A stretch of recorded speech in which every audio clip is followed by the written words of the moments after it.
Hello, my beautiful words of love and light, and welcome to this weekly reading from February 13th to the 19th. My name is Sabrina, for everyone that's new here.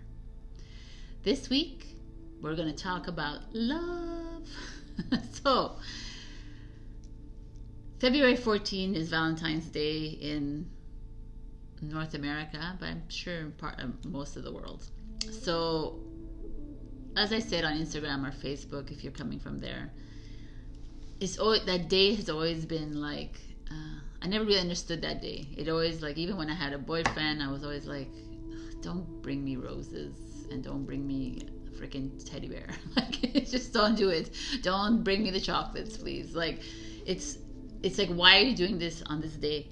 Why can't you do that on March 13th or on July 2? You know, like, why do you have to do it on February 14th? Because they told you that today is the day to do it. And I'm not like shitting on people that love it, you know, good for you, enjoy this day. But for me, love is every second of the day, right? Love is not something on a calendar. I don't understand that. So love is like we're, for me, what I in just generally in relationships and my friends and myself, we're always seeking validation from someone else. In these relationships, we always seek completeness from someone else. How many times have you been with, like, you gone to a wedding and you're like, oh, now we are complete, now I am whole? What do you mean you're whole? Like, what is going on here? This is what they have been programming us for lifetimes, is that we are not complete without the other, right? We are not, we need to be a family unit with children in the house and the picket fence to be like, but really you are a star being in a body and you are whole on your own. And so much has been played out with romance movies. I'm a sucker for romance movies, by the way, but romance movies, everything heart-shaped. Look how cute this is. I found this in my collection that I'm selling. I'm not selling it online now, but I sell it if you want. You can buy this. It's a heart. It's the cutest thing. It's amethyst.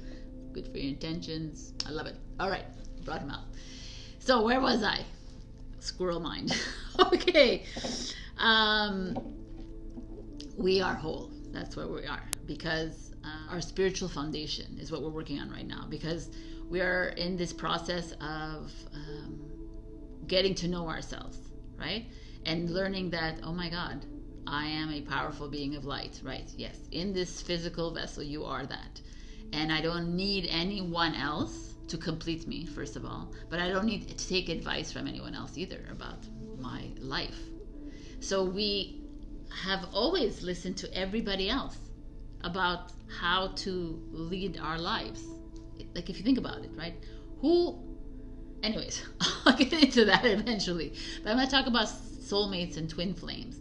And I have a lot of this in my readings. A lot of people come to see me and they're like, is he my soulmate? I say, he can be your soulmate, but you could also have 10 other soulmates in this lifetime.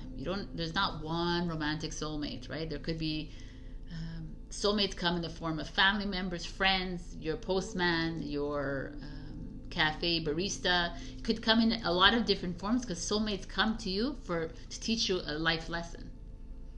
Soulmates are not someone that like, once the lesson is learned, then that's it. There's no reason to move forward with this. So that's like the romanticization of a soulmate. It's going to be forever, and it's like, no, because that's not the way it works, right? And that's the way I've understood this. The twin flame energy, not every single person on this planet has a twin flame. The twin flame energy is like far more intense and deeper than you think. It's like when you come into this life, onto this earth plane, and you enter into the vessel, before at a soul level you talk with your guides or you talk with your council and you say, okay, how many lessons do I have to learn, or am I going to need help in this lifetime? They're like, yeah, 100%, man. Right? So they're like, Your twin flame is your soul that's been split in half or split in two, three. Could be two other twin flames around you and you, but it's your soul that's been split this way. So your soul goes into, usually they go into two different genders. So it goes into the feminine and it goes into a masculine energy, and that is the union of the twin flame. So your twin flame is your other half. That is your other half, right? Of the soul. It's not a romantic thing.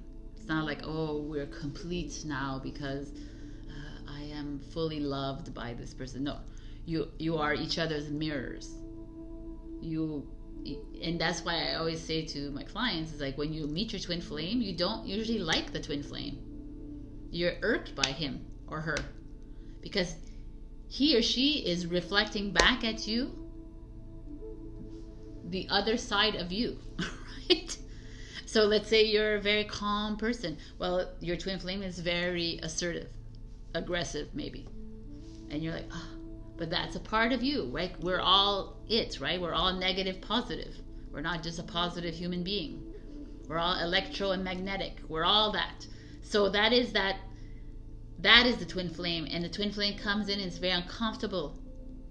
And that's why sometimes twin flames meet during at one point in the lifetime, and they reject each other and they go their separate ways, and then they come back, but as we go through this process of loving ourselves fully and understanding ourselves fully is when that moment with the twin flame is like, okay, because now I'm completely neutral. I'm not judging you and I'm not judging myself. I'm not criticizing you, I'm not criticizing myself. And now when you come in front of me and you reflect back at me the things that I may not have enjoyed 5 years ago, and now I'm like, okay, I see it for what it is. And that's your twin flame union. But like I said, not everybody has it. Twin flames come in because you need a lot of help in this lifetime. So there's a lot of twin flames I have experienced in my Akashic Records readings that are brother and sister. So imagine having your brother and sister living with you as the mirror every single hour of the day. That, like, kudos to you guys, and you know who you are, but like, it's like, whoa, that's a lot of heavy lifting in this lifetime, but that's what you chose. So you chose to be constantly reminded at every step of the way that you need to fix, or you need to move forward through this, and you need to, but you also have your support system all the time. So that's what I understand of twin flames. And also, by the way, I'm writing a book. Oh my God, I've been writing this book for years now, and I'm filing it in the editing stages, the last publishing stages actually, of my twin flame book. So look out for that one. Anyways, squirrel mind. Okay. And for me, this is it. I was like thinking about it, or I came into a dream or whatever, but the word compromise. Compromise. Calm promise. Calm promise. Con promise. In French, it's contre, right? So like, you're against the promise. So when you compromise in a relationship, you're going against your soul. Because I don't know how many times, I've done this, and we all done this. Well, you have to compromise because, he does or she doesn't like it like this, or they don't like it like this, and you're like, the moment we compromise for that person, we are dishonoring our soul. And it's so hard to hear. It's because no, that it's the truth. Like, how many times you've been in a relationship? How many times are you truly 100% yourself in a relationship? Have you been? And if you are, like, freaking amazing, kudos to you. But I would say 99.9% of the population is not, because they're like, well, they don't like this, so I'm gonna change it, or they whatever it is. How many times have you done it? Well, she likes to dress like this, and I don't really like, whatever it is. It's like the stupidest things, or even the grandest things. Well, he's religious and I'm not, but it's fine, and we just go along with things. We allow things to move forward, but we're not really moving forward. We're just like moving around in that box. Boom, boom, boom, boom, right? Because you're not being authentic to yourself. So how you want to be in a relationship, be authentically you. Eat the way you want to eat, sit the way you want to sit, dress the way you want to dress, be the way, say what you want to say. You know what I'm saying? Do it all. But compromise to me feels very in the box. Love is accepting each other for who we are, what we do, how we do, where we do. Like that's it. That's all it is for me. And it's like we live by whose rules? If you look back at it, and I feel like the divine masculine and divine feminine, I wrote something really good here. Yeah, like I wrote, they have suffered under the guise of what love should be. When you force one to be unlike their true self, what do you get? Oppression or aggression, right? So we've always been like, this is the whole struggle that we're all in right now, is that the divine masculine is not who he is really, and the divine feminine is not who she really is either. And that's why we're rising and we're helping this rising. For me, I felt like there's let's say the divine masculine right now to me feels very weak. When I look at some of them, they're like when I grew up, when I was like in my 20s or whatever, 30s, the masculine was very sure of himself, confident. Like you'd go into a relationship, you go into things and you'd be like, no, I don't want to do this. Boom, right? And then the feminine would be like, well, you have to do this, and would be nagging and complaining and this, and then you have to do the and then then Oprah Winfrey, Dr. Phil, and whatever, all these Dalai Lama, whatever comes and tells you, well, this is how you should be in a relationship. And all these psychologists and all these therapists, this is how we should be in a relationship. So you need to be like this, divine masculine. And you need to be like this, divine feminine. And so we listened to these people. We followed some sort of freaking rule of how we need to be. Who's telling me how to be? You know the way I feel about that. If you follow me, you're like, don't tell me how to be. Don't tell me. Oh, the perfect example: a marriage contract. You get married, and you have to do a contract, and some people do prenups and the whole thing. Why are we doing a contract? For me, the contract is all about money. Well, if I divorce, then I'm going to take half, or I'm going to do this. It's all about money. So it was not about love. You're like it's like, where's the love in this? Like, oh, I have to write a contract to tell you I'm not going to be faithful, and I'm going to be faithful, and I'm not going to do this to you, and I'm not going to lie to you. Like, what is the sense of this? I don't understand that. That should just be it. You go into a relationship and should be, but this whole society has like focused on money. And like, well, you better get what you can't, like it's just so like fake to me. To me, it's all fake. It's like you compromise your soul, you write a contract because you care about the money at the end of it. Like you don't fall in love for money. And it's not being idealistic. It's because you're following the rules of someone else. It's telling you how to be. No one can tell me how to be. Not even Jesus, by the way, and not Buddha, or nobody can tell me how to be. Because I am me. I am a soul. I am an authentic, true soul. And I'm a product of God, creator, source. But at the same time, if I'm a product of that, then I just need to be and listen in to myself. Not to anyone else telling me how to be. Not reading all these stupid books that tell you this is how it should be. Men are from Mars, women are from Venus, which is kind of true, but it's okay. But it's like we've created these boxes for all of us, And no kidding, the divine feminine and divine masculine are freaking lost right now. They have no idea where they're going. I don't know. We're just always in division, constantly in division. And I don't understand it, right? Because we have been the same soul living in this body for millions of years. We allowed this to happen. And they quashed us. They squashed us. Oh yeah, they came in because they knew the feminine was the power to go forward into the age of Aquarius. Of course. But we have to stop blaming all these freaking other manipulations out there. Start taking the responsibility and just freaking moving forward in it. And not accepting less for ourselves. Like, we don't need to fight for anything anymore. Now, as we move forward, we should just move forward and just be. And someone tells you, well, this is what, and you say, no, this is what I want. Like, because we don't speak up. Instead, we get angry. Instead of just saying, no, this is what I think it is. And that's what the divine masculine has always done in his life. It's like, no, I want $300,000.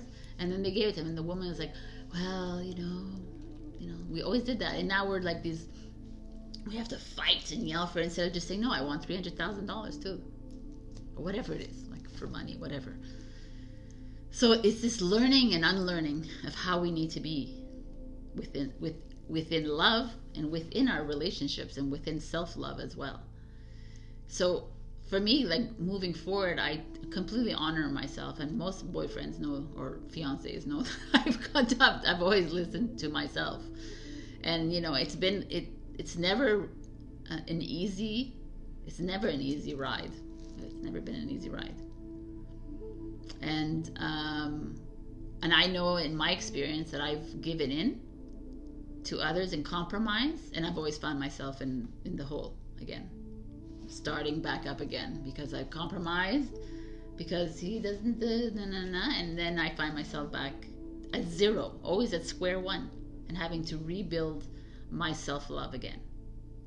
So why we do this, I don't know. And that's the realization for me, this love. It's like, we need to love ourselves unconditionally every second of the day, and the way we love ourselves, not the way anyone else. And you gotta return the love in the way you feel is fit for yourself. It's selfish? No, it's not selfish. It's actually being authentic. It's being real. And that person who doesn't reciprocate, it's okay, then it's not meant to be. Like, it's always like, we're in these relationships where they give us the signs every single time. The sign is there. And we just want to fix it, and we want to fix the problem, and then we get trapped again.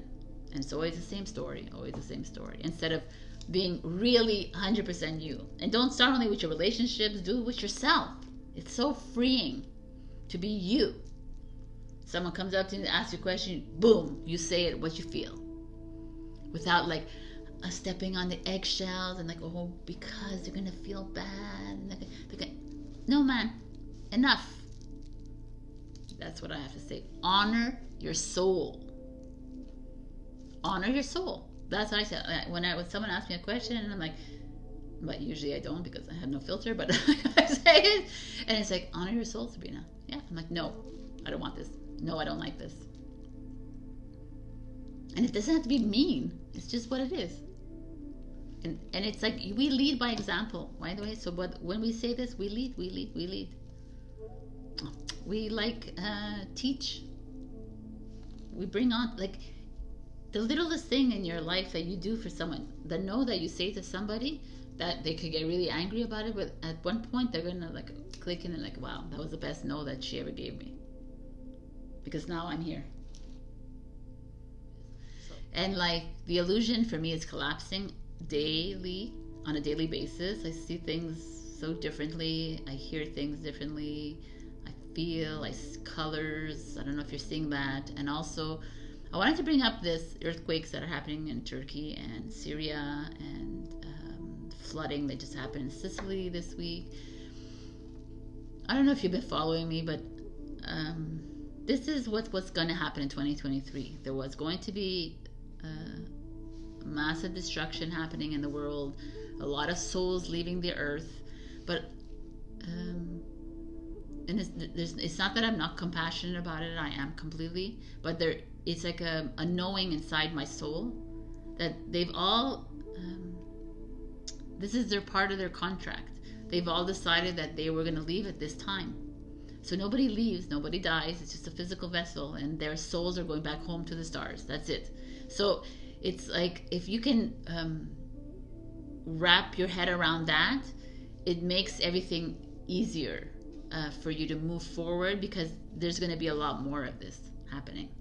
And also stop watching the news, because what you see on the news is like 5%, is 95% not real. This is just part of Mother Earth's restructuring.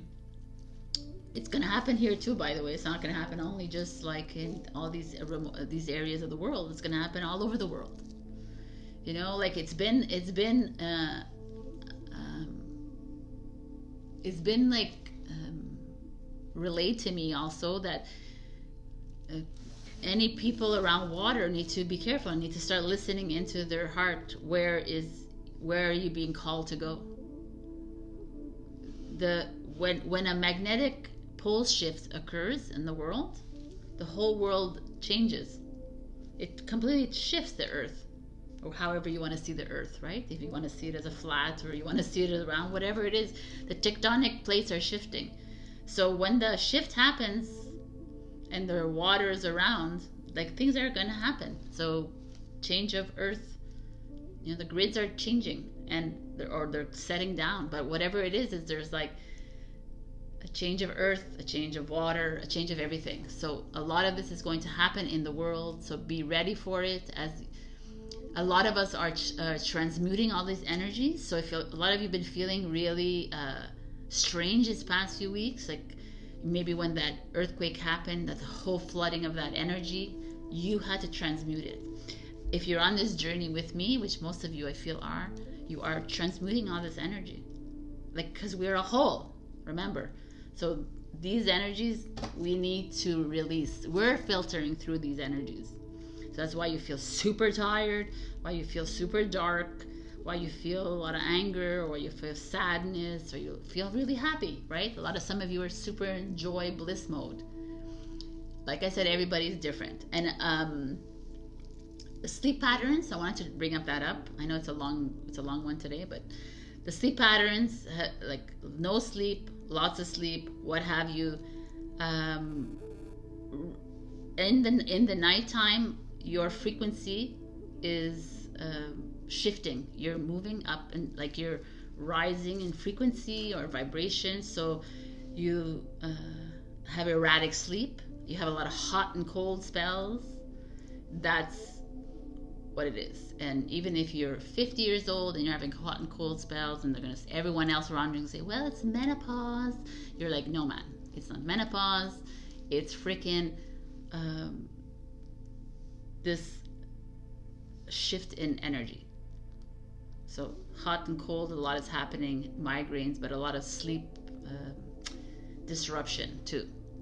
And it's all good. It is what it is. It's DNA upgrades, system upgrades, your bodies are changing, everything is moving, shaking. Accept it. Love. Just send love to the world. Just send love to Turkey and Syria. Just send love over there. But know that those souls have made the decision to leave. Like the souls around you, because there's other people that are passing away or all around us. And when these souls leave, it's because that was their choice. When you step outside and be the observer of it all, it's less heartbreaking because they are right next to you. Like, all my army here of souls, like you have the army of souls as well. All right, I'm going to get the winner of this week. This is like 30 minutes in. Okay. So the winner of this week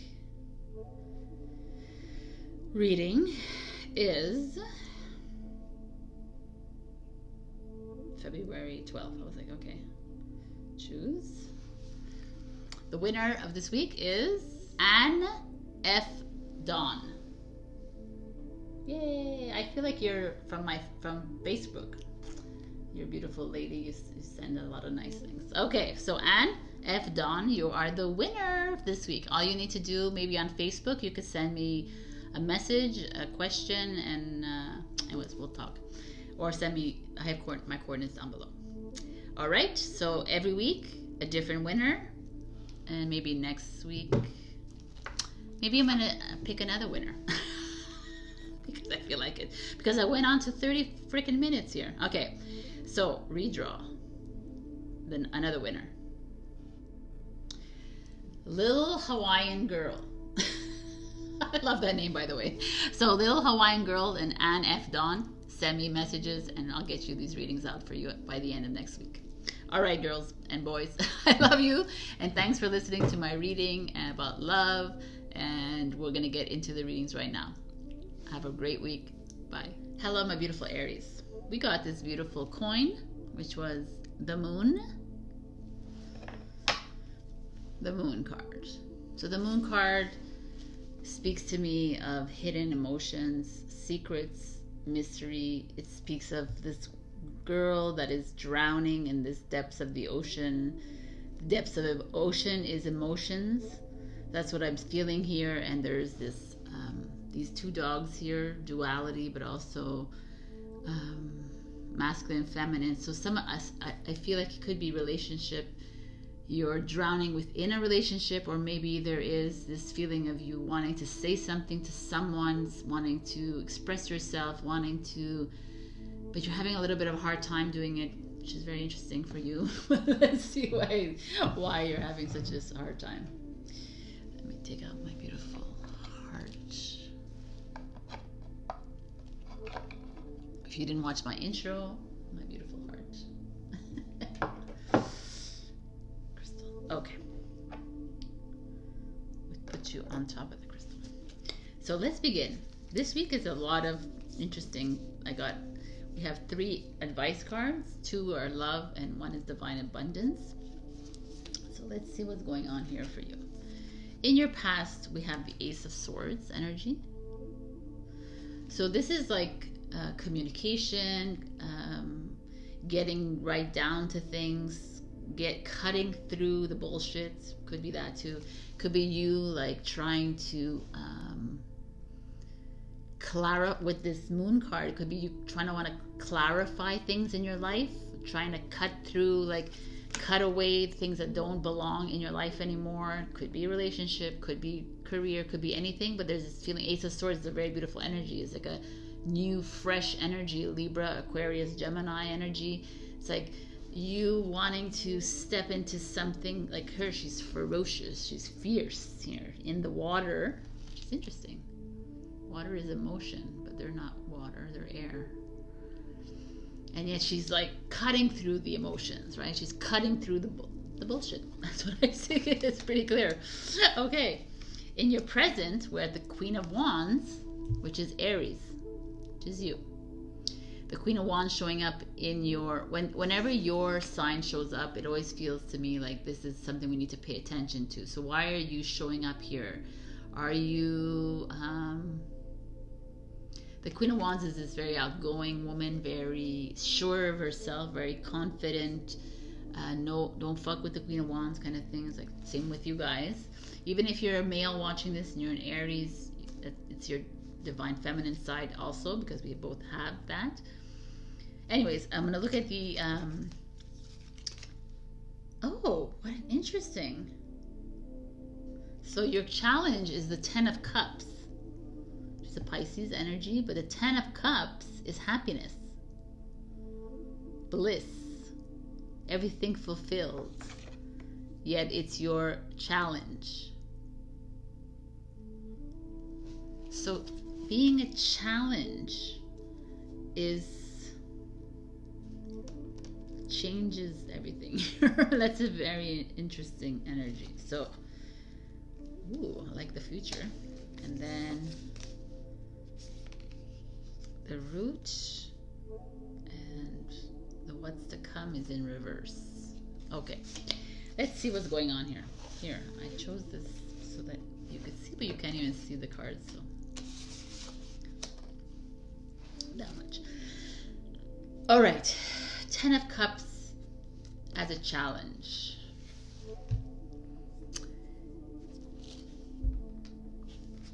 With the root is silence. this is the root of the situation. She's sitting on her chair, her mouth is over her hand is out over her mouth. She has the skull here, which is death, which is change. And it's almost like you're wanting to make a big change in your life, Aries. But you're holding back. Oh my God, it makes so much sense. It's like this drowning thing. You're holding back. You don't want to say it to your partner, to your family, to your friend, to whatever it is. You're itching for to do something different in your career, your partnership, what have you. But you're having a hard time speaking up about it. Like you're holding your tongue. Like you're really holding back, Aries. What is going on with you? What's with the silence, man? And it's interesting because the past energy, which is the Ace of Swords, is you wanting to like organize everything. You wanting to like, okay, this is what's going to happen. I'm going to start a fresh relationship. I'm going to start fresh career. I'm going to move. I'm going to leave. I'm going to do this. I'm going to do that. I'm going to do that. Like that's what you were like. You were like minded. You know, like okay. And the Queen of Wands is here, and it's like, yeah, let's do this. But you're freaking afraid. You're afraid of moving into something new. You're being held. You're holding back because once you were happy in this relationship, in this job, in this friendship, in this whatever ship, whatever it is, wherever it is in your life that you are perplexed here, because you were once happy in this. And you're being a little bit stubborn. You're being Queen of Wands stubborn right now.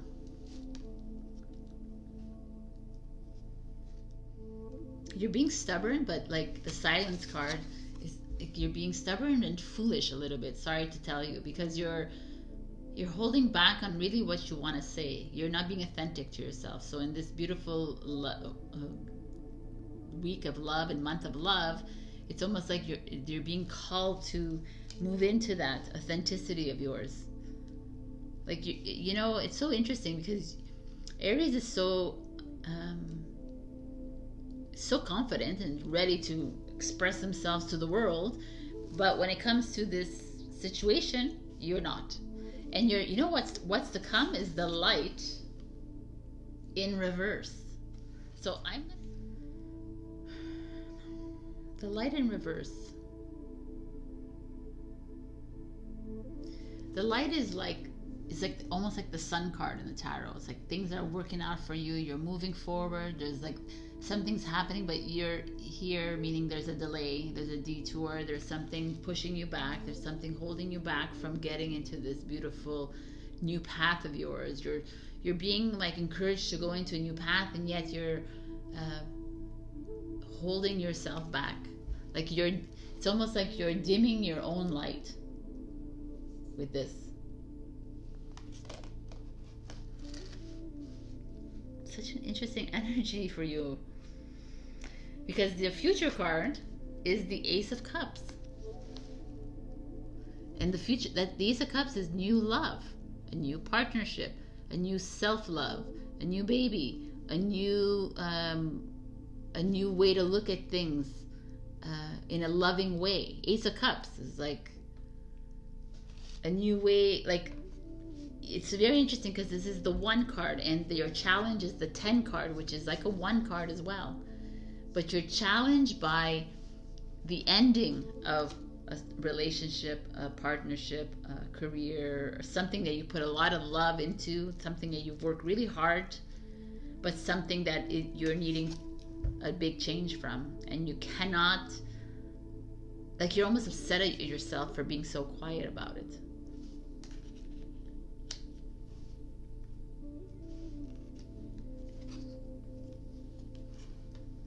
Like, you're dimming your light, you're dimming your potential, you're disempowering yourself This is what I see, Aries. It's like a really crude reading, but it is what it is. Because the Ace of Cups is telling me that there's something waiting for you on the outside, and you're not going to get it until you make these harsh decisions. Stop, like, take the hand off your mouth, and it's time to be authentically you and say what you need to say. And even if your mind is telling you, I feel like your mind is telling you, no, but you're happy just the way you are. You're happy there. This is where you are at your best. There's like something around you that is like your heart is coming in saying, no, man, you need to make these big changes. These changes that you wanted to make in the past. These changes that you have been working on for the longest time, and then you put a halt to them because this, like, you have come in and say, no, we're just going to stick to it. We're going to stay silent. We're not going to talk. We're going to just go with the flow, even though I'm really not happy at all. Even though I'm like shutting down my source. I'm shutting down my path to the light just to make a peace to other people around me, a peace to whether it's a partner or whatever it is, or whoever it is. And it's time to stop compromising. My beautiful Aries, it's time to go, because there's something beautiful coming your way. So your advice is 3 advices. So your first advice is self-love. Wow, how beautiful. Let the wall fall that separates me from my own vulnerable inner child. I long to take care of myself like never before. Last week we got the inner child. Dude, this is like, I don't understand. So you're getting this card again. It's to love your inner child, to love yourself. I really feel like you're not loving yourself with this silence card. It's not that you're not loving yourself, it's that you're not being true to yourself. You're not being true to what you really want in your life, and who you want to be with, and how you want to be with them. That's what I feel. This is powerful. And then we got the pearl threaded.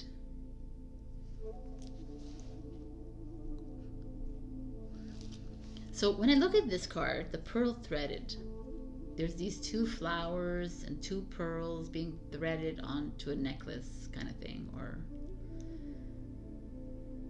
I need to, 38 is an 11 card. I want to look into the book what it means, because Alana Fairchild is one of my favorites to explain.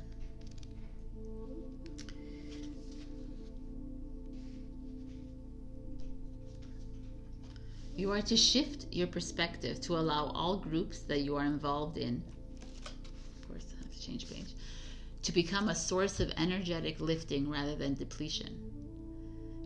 If a group you are involved in cannot do this for you, then you may not be in vibrational resonance. It may be time to seek a group that is more energetically supportive of your vibration.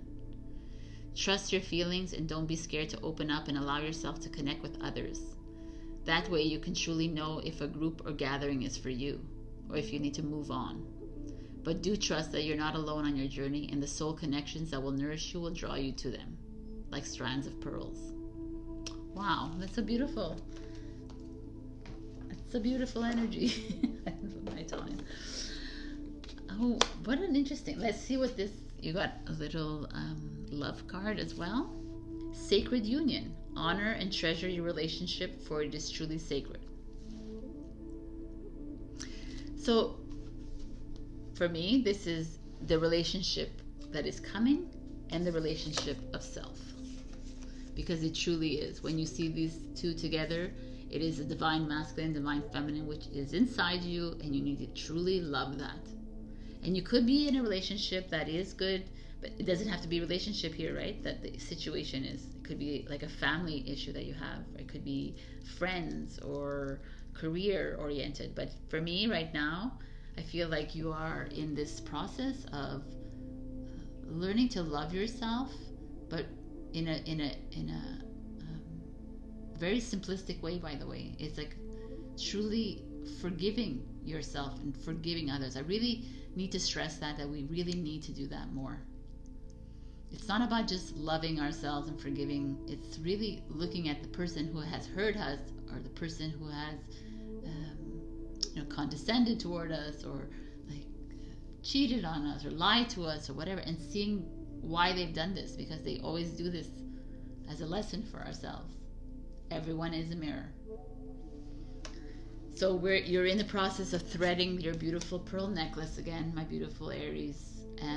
Make sure that every pearl that you put in is a pearl of wisdom, right? It's a pearl that you can stand by, and that you love, and that you cherish, and that is honoring to your soul. So very intense reading, but I think they're more exciting when they're intense, because that's something that you need to pay attention to. Stop dimming your light. It's time to take that hand off your mouth. Say what you want to say, but don't have to be mean about it. It needs to come out though. All right, Aries, that's your message for the week. I hope this finds you well. Or else check your rising and your moon for other messages. And also, I hate to always say this, but like, share, comment, and subscribe. It really helps on my channel. So I picked 2 winners this week for the love reading. Maybe I'll do the same next week. If you leave a comment below, then you have a chance of winning. Love you. Bye. Hello, my beautiful Taurus. So we have some really beautiful energy coming here for you. I picked this beautiful coin, which is the Empress. And I will show you the Empress card. The Empress is Taurus Libra energy. So it's your energy here showing up. Here we see the beautiful Empress with this belly. It's the world. There's this feather, angelic, lightweight energy happening here. It feels to me like some of you are birthing a new project, some of you coming into a new relationship perhaps, a new baby perhaps, but it's this feeling of you unleashing your creativity kind of thing. Abundance is yours, growth, love. It just feels very good. And also because the Empress is here, it's a mother energy, so it could be some of you mothers out there that are developing a stronger bond with their children, or their nieces, their nephews, the aunts. Could be like that kind of motherly love showing up here. But something new is coming for you, my beautiful Taurus. I can't say the names. My beautiful bulls. So this week I have 2 and 3. We have some advice cards, 3 advice cards coming at you. Let's begin with the reading. Wow. Your past energy is the Queen of Coins, which is a Capricorn energy, which is an earth energy. So this is you again with this Empress energy. It's really beautiful. They come out together. This is like getting back to your strengths of like in your career, as a business owner, or as a mother in a family, and like bringing everything back to the strength of who you are and how you bring things together, right? That feeling. The Queen of Coins speaks to me is like of settling down a little bit with your business or with your career, or putting your finances in order, bringing the family dynamic back to a whole. I don't know, it just feels very all-encompassing with me with this Queen of Coins. Getting grounded. She's sitting on a chair, very comfortable with that big coin in her hand. So it feels to me that things are just starting to set back into place. But let's look what your challenge is first before I talk. So in your current position, you have the 9 of Wands.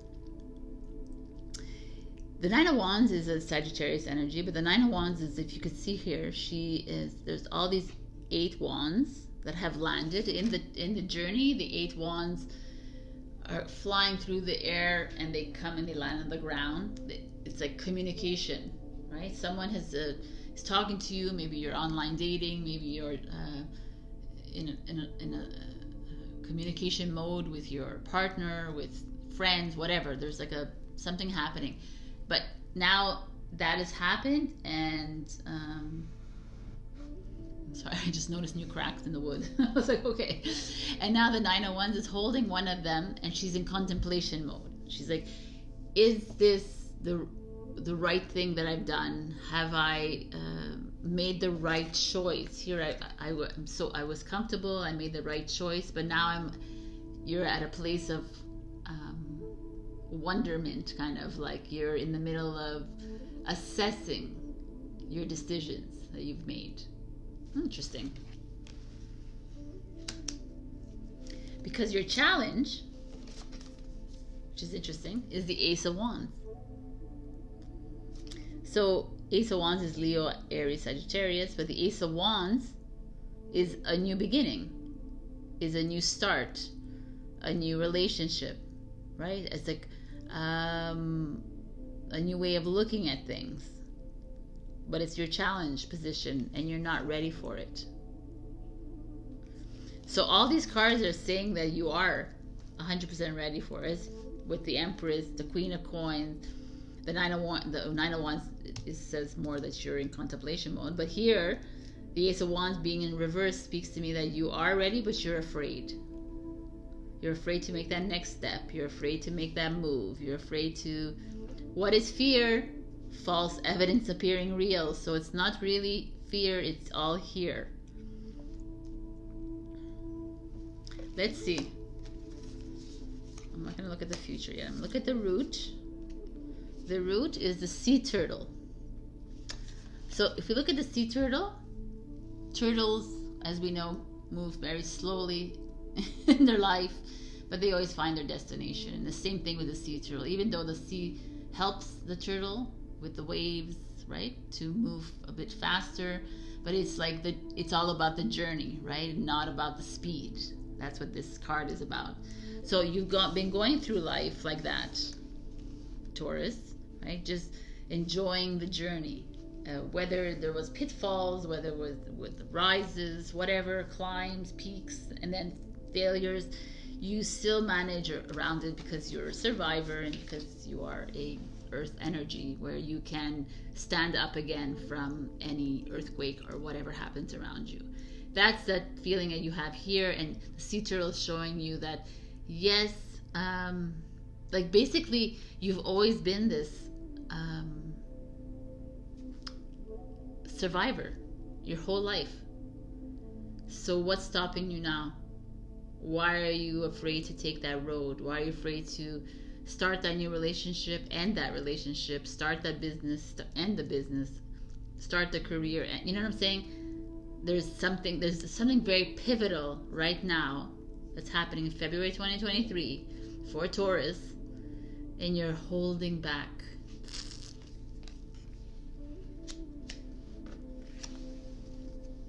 Wow, what a card.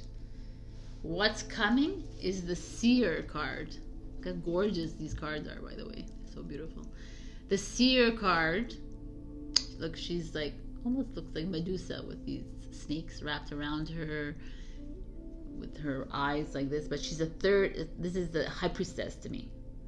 What's coming is for you to start listening to yourself. You need to start listening in. You need to start, stop paying attention to all the outside influences, all that, and maybe seek the help of your children, or people around you, those that you have nurtured your whole life, or now you can seek out advice and help from them. I feel like, I mean, if you need, because really you just need to find it within you, right? That's what this is coming here. The snakes I always feel like they're Kundalini rising, almost like the snake is the one in the Adam and the Eve story that tempted, you know. But I kind of like it, that the fact that they're wrapped around the seer. It's like you have the power, right? You have the control. There's something interesting happening here. Wow, Tori, you know. This is amazing. look at this. The future is the Seven of Cups, which is a Scorpio energy. The Seven of Cups is, look at her. She's like lying down, and she has all these cups that are full, by the way. All these decisions to make.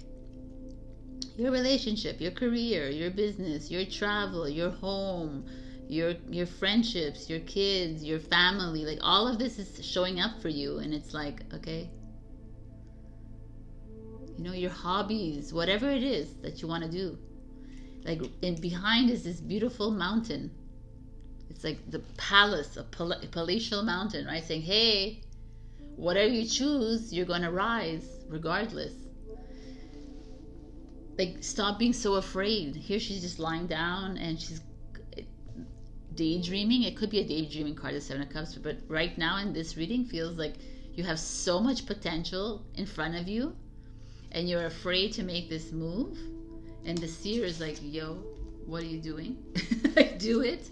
And the sea turtle is like, yes, you can do it. Make this decision, even if you feel like it's like daunting, as the sea turtle might feel like when those waves come up. They're like, oh my God. He gets pushed back in the ocean, and then he has to come back in and slowly get to the next spot, and then another wave comes in. It feels like Taurus life, right?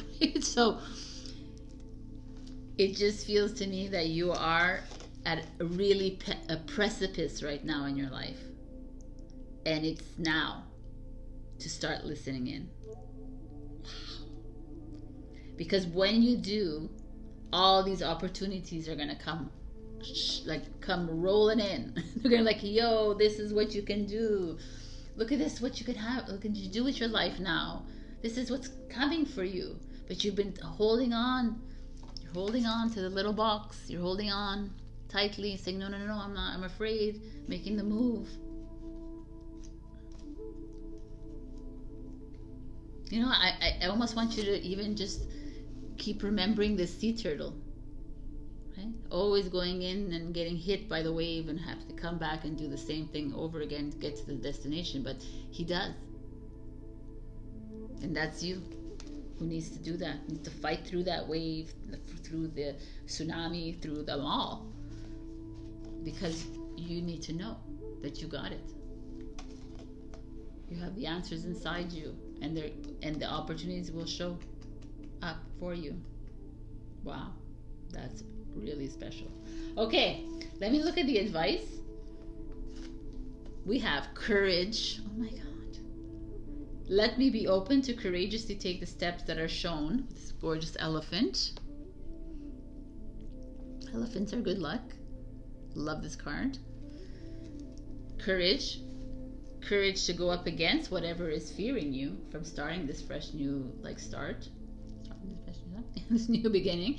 Whatever's holding you back from into the new, right? Because this is all these spiritual energies. It's like, that's what it is. We're moving into a new energy, and it's like it's a bit discombobulating too, because you're like, I've never felt this energy before, or it's like where we're moving in is like nothing like we've ever lived before. So yeah, we might feel like, oh, and Taurus doesn't like to have 1 foot off the ground. They always like they're 2 feet on the ground. So yeah, there's this, but this reading is like, it's enough. I love it. I love it. Here, courage, and then, wow, come on, burning hero. I mean, this is the epitome of this is the phoenix. I love the phoenix. The phoenix is rising from the ashes. The phoenix is saying, hey, we've been down too long. Hey, we've been living in fear. The phoenix is a feminine energy. It's like, what are you doing? Why are you allowing other people to make decisions for you? Why are you allowing others to set your life up for you? It's time to rise. And not in a I am a feminine way rise. It's time to rise into your knowing, into your innate. It's time to set ablaze the fire that's within you, which is your creativity, your love, your passion, right? This is a very fiery energy. I love this energy. Wow, wow, and wow energy.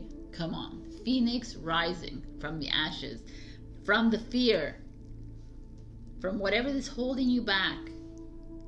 Something holding you back. Could be someone that's holding you back, but there's something holding you back that's really, that's like I said at the beginning, it's like very pivotal for you. If you don't listen, then you will remain. And now it's time to listen. So your love message, this beautiful tree, your love message is manifesting miracles. Your dream is soon to become reality. Trust your heart and continue to follow its guidance. Love it. So, love it. Manifesting miracles. It's time with this Empress energy, this Phoenix energy. It's time to like trust yourself, believe yourself, Taurus. This is gorgeous. It's like you are on a precipice of change. And only you can allow that change to happen. Be brave, be courageous. Wow, man. What a beautiful energy. I love it. I love the sea turtle. I didn't... it's like very empowering to me. Because I feel like a lot of Taurus have gone through this in their life. Where they got hit by... whatever, hurricanes or whatever, whirlpool. Is it whirlpool? No, it's like those, what do you call them? Yeah, you know what I'm saying. I can't think of it. But it's like, and we always rise. We always find a way to rise. So this is the same thing that's going on with you right now. So there's something that you need to be careful, not be careful, but pay attention to. You're holding back from doing something that you know is not helping you. It's not helping you grow. It's not encouraging. It's not supportive. It needs to be gone. And that will open yourself up to endless possibilities. All right. I was going to call you Aquarius. Why am I calling you Aquarius? All right, Taurus. I love you. Check your rising, your moon for other messages. Also, I always say this every week, but it's really important. Like, comment, share, and subscribe. And now there's a thank you button below if you want to give me any donations. And that's it. Have a beautiful week. Amazing energies. Use these creative energies. Do it. I love you. Bye. Hello, my beautiful Gemini. We got the Emperor. I picked coins in the overall reading. So the Emperor energy is an Aries energy. It's also an energy of control and manipulation that could be coming from an external force, but it could also be you sitting on your arse here on the world, like sitting on top of the world kind of thing. That's what it feels like, with that chess piece in your hand and feeling like things are falling into place because you're creating it for yourself. You're manifesting like you're manifesting your reality, but you're manifesting your dreams because you're actually working for it, right? The Emperor doesn't sit in a lot, like everyone works for him, but he had to work his way to get to Emperor status. So there's just a feeling here of you feeling at ease. But let's see your cards. So we have 3 beautiful advice cards waiting for you, and now we have the 9 of coins. The 9 of coins, you can see she's very happy in her garden here, she's looking in the mirror and very happy with the coins that are in the mirror. So she's like, it's a financial independence card. It feels blooming and blossoming. There's a feeling of you stepping into your own kind of thing. You feeling at ease with where you are right now, maybe financially, or maybe just within yourself. The Pentacles is usually about financial security and ease, but it could also be just groundedness, right? A root energy kind of. So where you are right now, oh, really? I knew that you were going to bring me this. The Tower card. The Tower card. What is wrong with you, Gemini? The Tower card. If this card is very interesting, the illustration. It's like the devil is here and there's a woman. And the crown, which is kind of interesting because the coin has a crown on it. So it's like something is going on right now in your life. But I could see that it could be love because of your challenge, which is the Knight of Cups. So the Knight of Cups is a romantic love. And here is showing up as your challenge. Gemini. I love you, Gemini. So we have you coming into this reading feeling really good about yourself, feeling in control.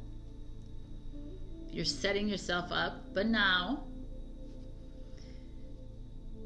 maybe you've allowed this to get to your head, this Emperor. The Emperor does that. Very cocky, very arrogant. You've allowed this like, yeah, I'm in control of my life. Everything is good. I'm like, I'm the power kind of thing. But now you find yourself here where you're not. You're losing footing, where you're feeling like, okay, maybe I went in this thinking too high of myself. Maybe I went in thinking I am, and maybe you were a little bit manipulative in your energies as well, in the way you've handled things in your life up to this point, obviously, not like whatever, maybe this past few weeks. And now you're having trouble at home with your partner or like your lover or it really feels like someone like that. Or maybe you're having, if you're single, maybe you're having issues with your creativity, because that could be creativity as well, or your love, your self-love, how you love yourself. But if you're in a partnership, I really see like a little bit of a struggle here. Why? Let's look at the root. Octopus. So the octopus, when you think of an octopus, what do you think? Like the big head, right? And many like tentacles, right? So it's like you've been doing a lot. Okay, I think I see something here. Because now when I look at everything, this is a Virgo energy, the Tower is Scorpio, this is Pisces, the octopus, no, nothing. This is Aries. If you look at the Emperor, there's a nice, he's a loyal, honest, faithful energy, but also very cocky, could be a loner, could be a little bit selfish too at times. The Nine of Coins, the Virgo energy, is very routine, very opinionated, very energy. So I'm just looking at this energy because the octopus is like putting your hands everywhere. You're doing a lot of things at the same time. You're like sticking your nose maybe in all places. You're keeping yourself busy. You've been keeping yourself busy, and maybe avoiding the problem, right? So, which is really intense, because if a Tower and a Knight of Cups shows up, this is like intense, big struggle within your partnership, within your, and if you're single, within something that you truly love, something that you've like always thought that you, this was what you were going to do in your life because you've been passionate about this, and now you're pursuing it and you're realizing, wow, it's not what I truly want to do, but I put so much money into it, and that's the frame I'm looking for here. But I almost feel like the octopus is like very intelligent creature, by the way, we all know this, and Could be that you've put your tentacles in too many pots, kind of thing. You've like, you've tried your, I don't know what's going on here with this octopus. Anyways, it's all a whole bunch of different things happening here, because it could be some of you might have cheated on your partner with the octopus, and you've done it very cleverly so no one knows about it. It could be that that's happened to you, but it also could be, and that's the tower moment, right? You're at this point in your relationship where you're like, I don't know where to go. Like, do I continue behaving the way I am? Like, it's not fair to both parties, kind of thing. That's if you are doing it. If they're doing it too, then you're still in this tower moment where you're like, wow, I thought this was the one and whatever, and it's not. And you're like, you've set yourself up financially. You're really good. You're feeling really strong. You're like, and yet there's this. And if you're single, there's you also setting yourself up, like going into something that you really loved, or truly loving yourself, but you're not. You're finding yourself at a crossroads in your life where you're like, I'm not happy. So the Emperor is here to get you back on the saddle, to get you back on top of the world. Okay, what's coming for you? Wow, love it. The Tiger, I mean, gorgeous card. It's like the lion. It's like that strength inside you. You have to go deep inside and find that courage, like this tiger would, that he sits here in dignity, right? There's a part of you that needs to either forgive someone in your life, or forgive yourself, or even forgive yourself for whether you roamed somewhere else, or whether you stop doing something that you truly love, because you stopped doing it for others, and now it's like it's time to do something for yourself. It's not always about money, right? It's not always about the status of life.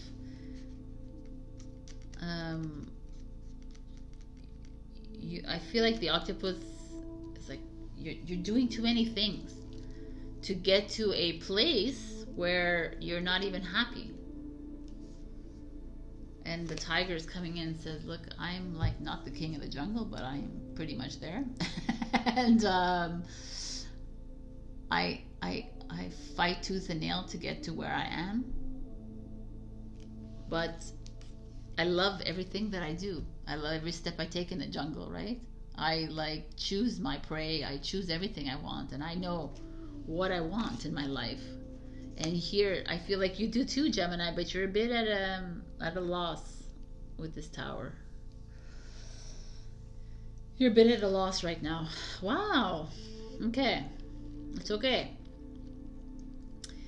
You're at a like I say, if you're in a relationship, you're at a loss in this relationship. Whether, even if it's a good relationship, maybe there's something that if you listen to my intro, then you know we are all like somehow compromising too much of our soul, right? So maybe there is that little point and you're like, oh my God, I'm not really being 100% authentic with my relationship, and I'm feeling it. And maybe I'm in this relationship because it was financially stable. But I feel like this beautiful tiger is saying, you don't need anyone else, first of all, to be like complete, and also really find out what it is that you want. Like the tiger lives alone a lot of the time in the jungle as well, so it's like go into that survivor mode kind of thing, and like it's like the tiger doesn't back down. The tiger pushes forward regardless of the tower, regardless of the devil energy, the manipulative energy around you, regardless of the beguiling ways around you, of the control and the manipulation of an emperor. It doesn't back down. It sets its eyes on its prey. It sets its eyes on the next target. It sets its eyes on how he wants to live his life. So that's that feeling I'm getting for you guys. Some of you are fighting with yourselves a little bit, trying to live up to this 9 of coins life, this 9 of coins of looks great on the outside, right? Looks really good on the outside. Everything looks perfect in her garden. But deep inside, you're feeling like this. And is that how you want to feel, Gemini? Plus two, I'm not sure. So your future card is the Chariot. Wow, man. The Chariot is going, leaving, moving, traveling. Is this card of movement, right? She's waiting for her gladiator to come, right? She's waiting for her carriage of horses to come pick her up because she's ready for the next step. So the Tower is like getting you ready for this next step. You are in the process of you're not taking any more. You know, the Knight of Cups is this romantic idealist, someone who sees love through rose-colored glasses kind of thing. It could be that you're dating someone like that is only seeing all the good inside. You're just like, no, I need more. There's something else. I want to fight. You know, I want to change. I want, like, there's something more than just the romantic side of life kind of thing. I feel like you're looking more for, I don't know, there's something that needs to change. That's all I see. I mean, I'm giving you all a whole bunch of different scenarios, but it doesn't have to all like pertain to you. But there's this feeling like, and even like I say, when you're single, you are fighting against yourself because you're not really doing what you love. It's time to get up on that Chariot, and it's time to move. For me, there is a distinct, like, you need to move outside of the city or outside of your home. Or it's time to go traveling. It's time to open up your eyes, time to explore. For some of you might have been with this 9 of coins. It's like very stable. Some of you might have been in a relationship for a long time, and you've been holding back, and now it's time to make the move. But I'm not saying that everybody's like that. Or there's reasons for you to like step outside of your some of you are like almost fighting with people in your lives, like fighting the system, fighting even like the manipulation around you.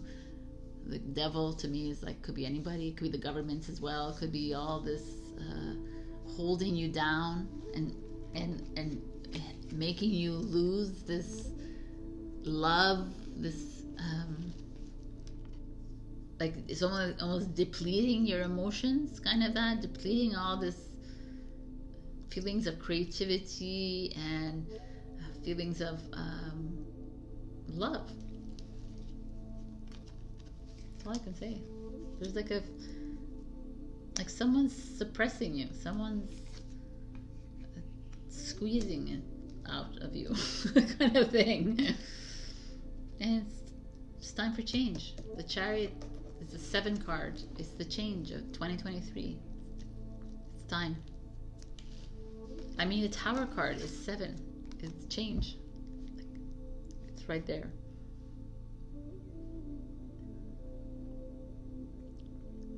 And 14 plus 9 is what? 9, 10, 11, 12, 13 is 23. It's 5. 14 plus 9, right? I'm like, have to count like it's 23. If 2 plus 3 is 5, is change. It's all on the cards, sweetie. So your advice is energetic clearing. During crises, the Holy One herself may be emptying you of fear and attachments, preparing you to receive her luminous plan. Well, okay. Energetic clearing. Perhaps this Tower energy is showing you that you have some really heavy energy around you. The Emperor energy, maybe this Knight of Cups as well, in reverse energy. is like holding you back from making this change. It's holding you back from being that tiger and stepping up on that chariot and moving and making this move. Like, it doesn't have to be outside of a country or outside. It could be just like you making a change in your life, which is, I feel, is really necessary right now. And you're holding back. And here I thought you were sitting on top of the world with your chess piece. But let's get back to that piece. Let's get back to that energy, because right now you're not there. Right now you're still like,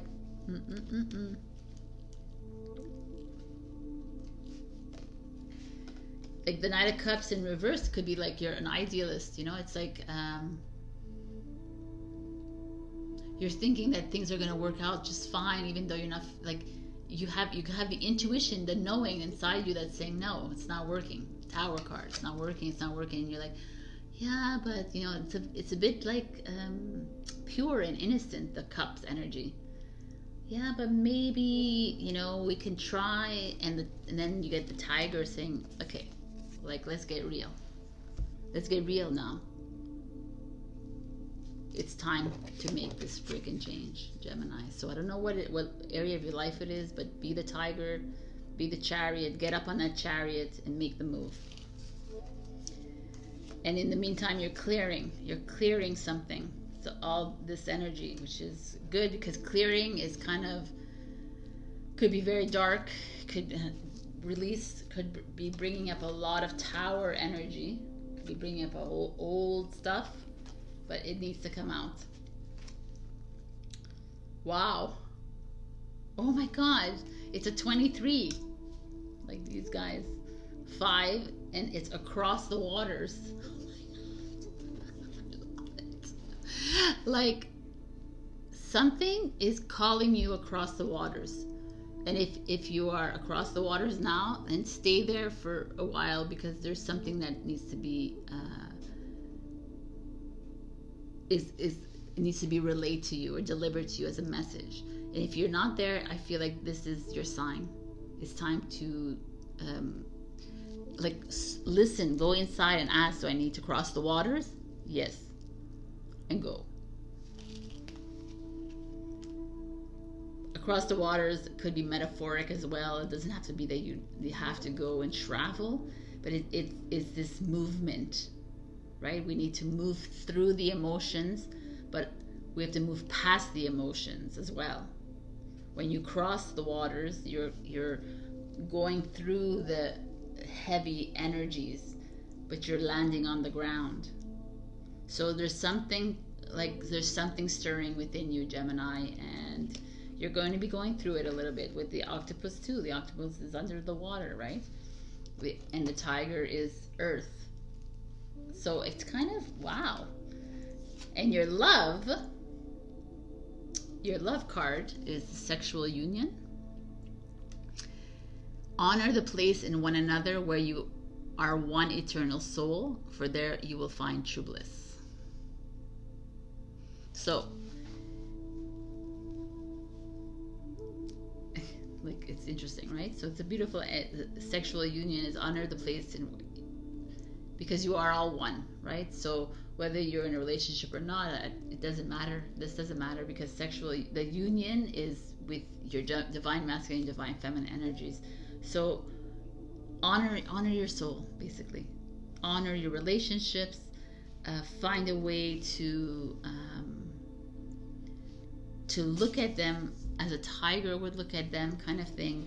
Go in and ask yourself what it is that you need to do. But I definitely feel like this is happening in a lot of your relationships, and it doesn't always have to be romantic, by the way. It could be other kind of relationships, but something is not serving you well, and it's coming up, and it's not coming up roses. It's coming up in fire and thunder and lightning. But you need to go through this. So be strong. Make the moves. Make the change. Listen in. I hope this wasn't too confusing. So, I love you, Gemini. You got this. Let's become the emperors. Let's hold these chess pieces. All right. Wow, I lost. Check your rise and your moon for other messages. On also like, comment, subscribe. I also have a new button down there. It's a thank you button if ever you want to leave a little donation. I appreciate it. And yes, leave a comment and I'll be picking winners every week in February. I love you. Bye. Hello, my beautiful Cancer. We have this beautiful energy coming to you. Lover's card. I mean, this is Lover's card is not only about relationships, let's be real, but it's all, I mean, it looks like it, right? So it could be that there is new love coming into your life. Kudos, amazing. Could also be there is a demand for self-love. There could be this union of this negative and positive, the duality coming into your life, like you're feeling like a shift in your relationships, because 6 is harmony as well. So, but it's really beautiful for me. It feels like in this week of love, it could be that there is some a new love, or it could be a ignition of existing love. Let's see what's going on in your cards. In the past energy, we have the Knight of Swords, which is a Gemini energy. The Knight of Swords is our true knight in the knights of all the suits. It's like the conqueror, the warrior, very fast energy. It's like a Gemini, I believe I said that. It could be Aquarius, Libra for you as well. But it's a feeling of, let's see what's going on, because it's an energy of moving quickly into something. So maybe you have moved quickly into love. Maybe you found your like soulmate, your lover, and it's like it's been too quick, and now you're like, oh my God, you know, that could be that. Or it could be other things. So let's just see, because I want to see. Okay, let's just put away all these advice cards. Oh, interesting, because in the current energy, you're at the 4 of Cups, which is a Cancer card. The 4 of Cups is, you see, she's lying down and she's unsure about love. Maybe this quick energy that came in, this like love came in, and you're like, what is going on? Like, or it doesn't have to be like, let's say you're in a relationship already with someone. It doesn't have to be love. It could be just something that's come in really quickly that's making you ponder and question. Because your challenge is the 2 of Coins. And exactly where that you have maybe 2 lovers to think about, to choose from, or you have 2 decisions to make, and you're like, something has come in, like it really feels like something has come in really quickly. So maybe it's a choice to move away, or to stay here, or to change your job or school, or whatever it is. There's this feeling of this rush, actually. And then here you're like, oh, okay, it came in too fast. Now what do I do? What do I do? What I do? I'm so confused. I don't want to see. I don't want to make a decision. That's what's happening, Cancer. At the root of it is the Elephant. It's a beautiful card, because the Elephant, if you think of elephant and their herd of elephants, right? They're super close, strong family ties, which is a Cancer energy, like you are. Very social.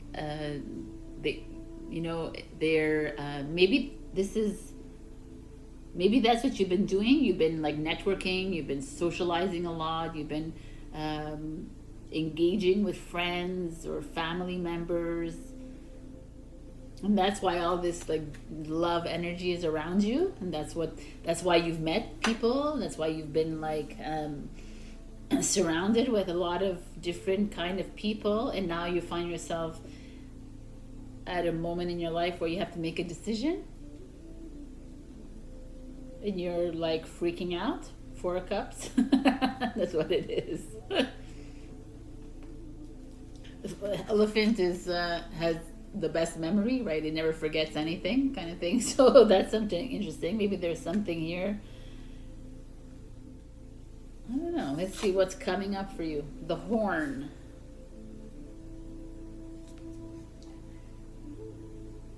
Like it's time to like the horn. This, I don't know why this feels like the Six of Wands to me. It's like this success victory card. It's like Trump like shouted out to the everyone that you've made this decision and now you're moving forward on it. That could be that too. Let's just look at this, because here the elephant says that you're a homebody and you like to be with your friends and be with everyone around you, and then the Knight of Swords, and suddenly something comes in and it's like, what? Maybe because of your networking or maybe not, and you find yourself at an odds because you need to make a decision. This is someone obviously single and there's a relationship happening here, because it's very clear. And it's like,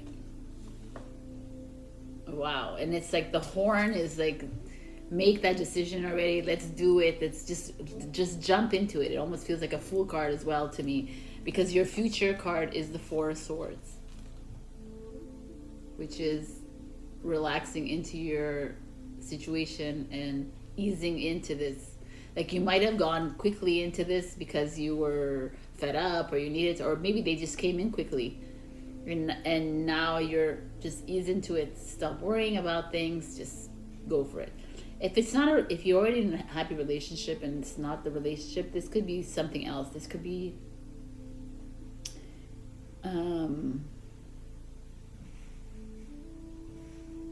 something coming in that's forcing you to make a decision about something that doesn't feel comfortable for you. So it could be you moving, it could be you changing your home, changing your travel plans, changing something, changing your friends, changing your family relationships with the elephant here. And whatever this changes is a little bit uncomfortable for you because you're not used to it.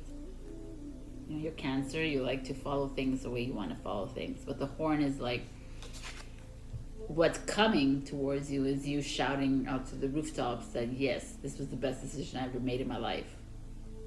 So it's really like positive energy here that's coming in.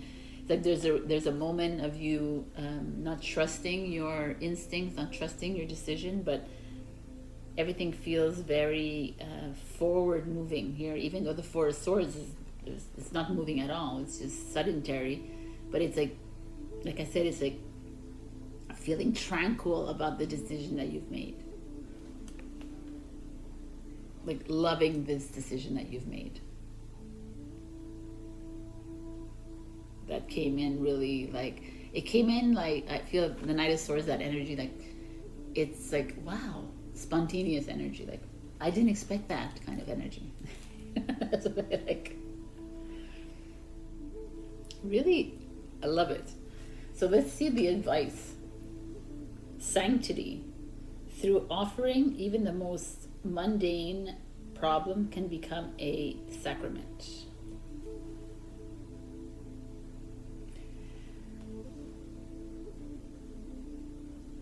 So the sanctity is finding sanctity within yourself as well. So finding that peace within yourself, right? Finding, being really and truly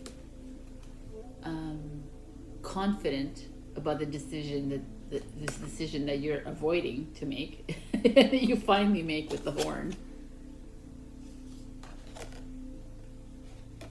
Like settling in and sitting with it and being truly happy with it. This is a really beautiful energy. I love it. And your love card is the Dance of the Planets, which is a 56, which is an 11, a divine number. The Dance of the Planets, what does that mean? It's like flow with whatever is coming your way. Flow with this movement, dance and move to the rhythm of what is happening here. To me, there's this like, something might have come in and took you by surprise, but you've been setting this up for a long time with the elephant. You've been creating these networking circles. You've been communicating. You've been within the family, with the friends, it's been maybe you're dating, online dating or whatever, But there's this feeling of, or you're in communities, kind of group settings all the time. So you've almost set it up without you even realizing it, and then something came in, and it like took you off balance. You know, you're like, oh my God. Now it's like, go for it. Dance. Enjoy your life. Revel in it. What are you doing? Stop thinking so much and go. And like, be really, we're giving you the go ahead. Like, it's all good. Whatever it is that you have made this decision, it's time to, like, your spirit guides and angels are dancing with you. They're like, the planets are dancing around you because everything is rhythmically flowing. I love it. Wow. And your final card is this, which is, oh my God, look at your card. Romance. Cupid's arrow strikes. I mean, you can't make this shit up, right? So, like, some of you for sure, if you're single, there's love is coming your way, like 100%. And if you're in a relationship, then it's just expanding. And if you're single still, there could be something coming your way. And if it's not, it could also be love for self, because it all begins with yourself anyways. Once you love yourself 100% is when that person will feel that energy around you and come in. When you don't love yourself, you might meet someone, but it's never going to be the right person. It all begins with you. So dance and love and find the peace, and it's time for romance. I mean, there's nothing better than this spread or this reading. I love it. That's your reading for this week. It's really simple and right to the point, Cancer. So I don't have to go further into it. Romance is coming your way. Romance is building within the relationship, or it's loving yourself. I love you, and check your rising and your moon for other messages. Also, like, comment, share, subscribe. And also, they've added a thank you button down below if you'd like to leave a little donation. It's always appreciated. And yes, I'm giving away readings every week this February, so leave a comment and I will pick from there. I love you. Bye. Hello, my beautiful Leo. We got the Hierophant card. So the Hierophant is a Taurus energy. The Hierophant is a lot of things, because in the original tarot, the Hierophant is very tradition, follow the rules, bishop card, very religious and very not wavering in anything, right? Having a hard time. And it's also the education card. So this card, you see, there's a smiling yogi at the end of like a beautiful staircase to heaven kind of thing, right? And here we have this energy of you connecting to your spirituality, you reconnecting to your soul. There's also this feeling of getting excited again about something new coming in your life. Maybe getting excited of like a new course or a webinar, or joining a community, or joining or within your job or your project, something that you're expanding upon. You know, it feels very expansive and open and bright at this point. So I just feel like there's something coming in. It's like almost stepping you outside of the box, because this is kind of in the box. And maybe this is a piece of advice. It's like time to step outside of the box, which you have been. We've been working on that for the past few weeks, Leo. And again, it's here showing up. It's like, it's you can still be grounded while still be up in the air, right? Like you could still be grounded and still be connected to divine. So beautiful. We have 3 advice cards for you this week. And let us begin. We have, in the past, the 6 of Swords. So the 6 of Swords energy is like, if you see, she's in a boat and she has these swords, which are mental energy, like worries, anxieties, stresses, all these thoughts on the boat with her, and she's leaving. Right? So she still has these worries and anxieties, but she's still making a move to get away from them. So I feel like you're working on this, because we have been in the past few weeks, like I said, with this card. We've been working a lot on releasing Leo from these heavier energies holding you down, these worries, and now you're making moves, which is good. I like to see this. You're making moves to, even though you're carrying a little bit the burden with you, you're still making moves to get out. So you're, oh, interesting. In the current energy, we have the Five of Wands, which is Leo. But the Five of Wands, you see there are all these women all around, almost like leering at the girl in the middle, almost condescending, making fun of her, gossiping kind of energy. The Five of Wands is a struggle energy, it's competition.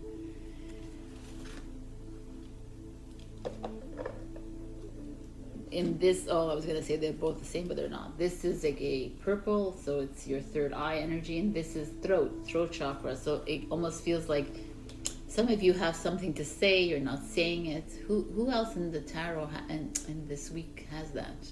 Anyways, there's someone else that has that, that's being holding back on saying. And here you have that. Some of you are struggling with other people around you, whether it's your family members or friends or your work. There's just this feeling of you uncomfortable. There could be gossiping around you too. I'm getting that feeling. There could be like people that are pretending to be like supportive of you and they're not. So just be wary of that, because your challenge is the Eight of Cups.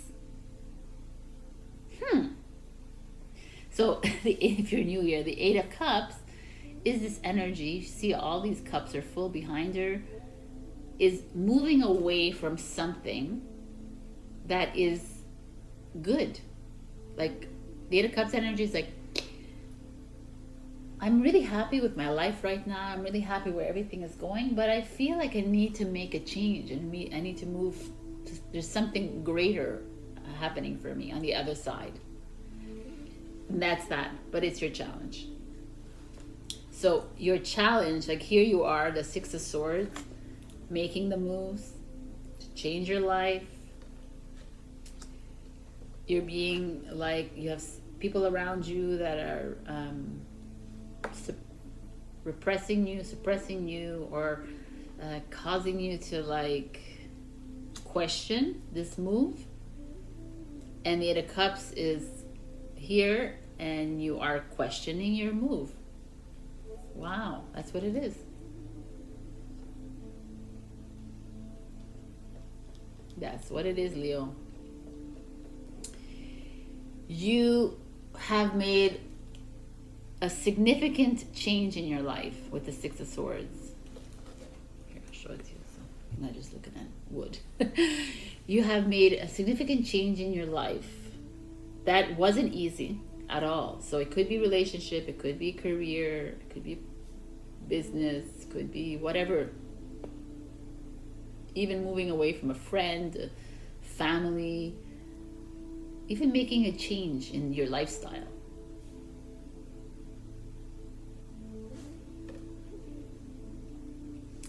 And you've come up against people who are against your change. You've come up against that. People are not really supportive of you. They're not 100%, right? There's people around you that are jealous perhaps of you. And they're kind of making your life a living hell at this moment in time. And you're questioning your change. You're questioning if it was the right thing to do, because everybody else around you is not supportive. And what do I say about that? It doesn't matter what these other people say. It's like you need to just trust in your heart and trust in your instinct. So let's just see something else. Let's see what the root of the problem is here. Wow, the root of it is the Prophet. goosebumps all over my body. So the prophet could be two things for me. The prophet is like this, some other authority figure, whatever, above you, that is, whatever that is for you. A husband, a wife, a mother, a father, a boss, whatever you feel like is over you, right? Or not over you, but like has a governing position of sorts. Could be the government, could be the doctor, the lawyer, the judge, whatever. The priest, you know, it could be anything. That is there advising you to listen to everyone else.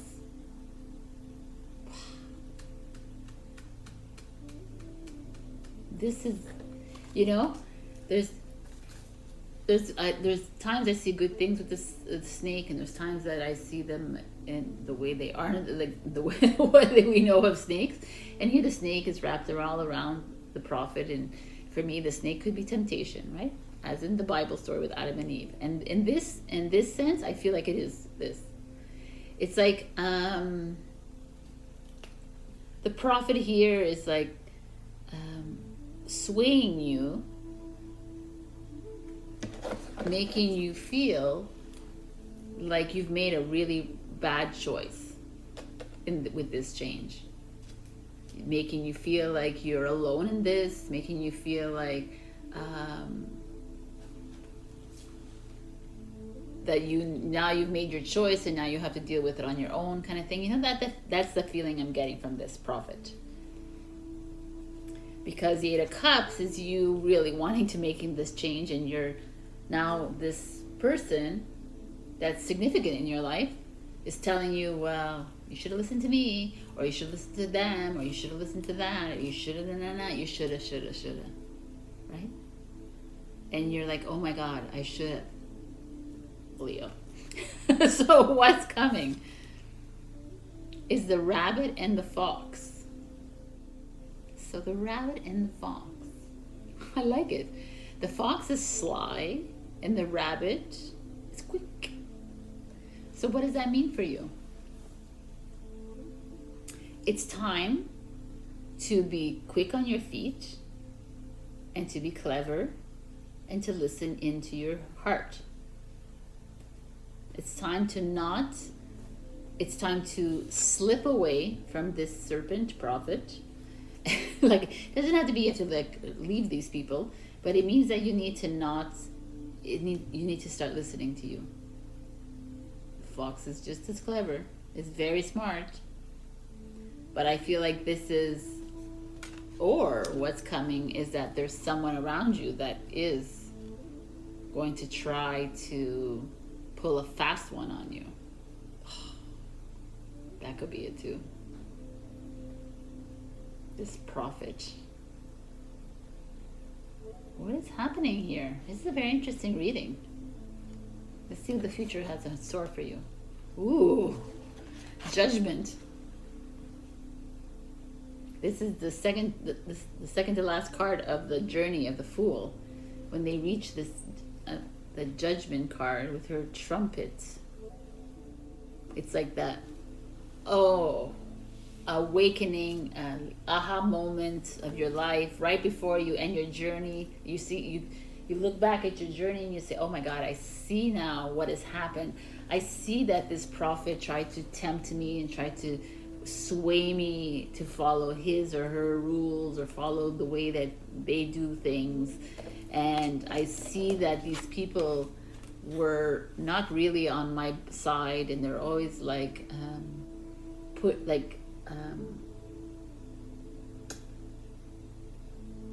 causing me to doubt myself,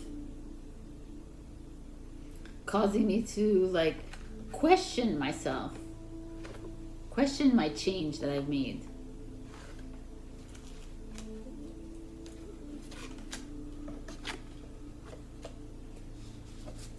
And maybe they tried to pull a fast one on me. Maybe they tried to be like sneaky and they tried to get their way.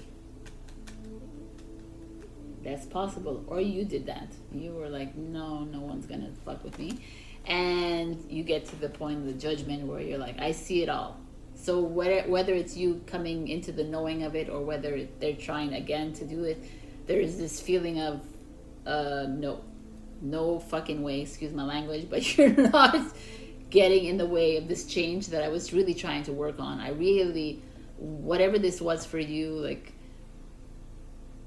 you did it with so much persistence, perseverance, and strength within you. You had this, even though you were carrying with you all these worries, fears, and anxieties, you still did it. And I'm very proud of you, Leo, for doing that.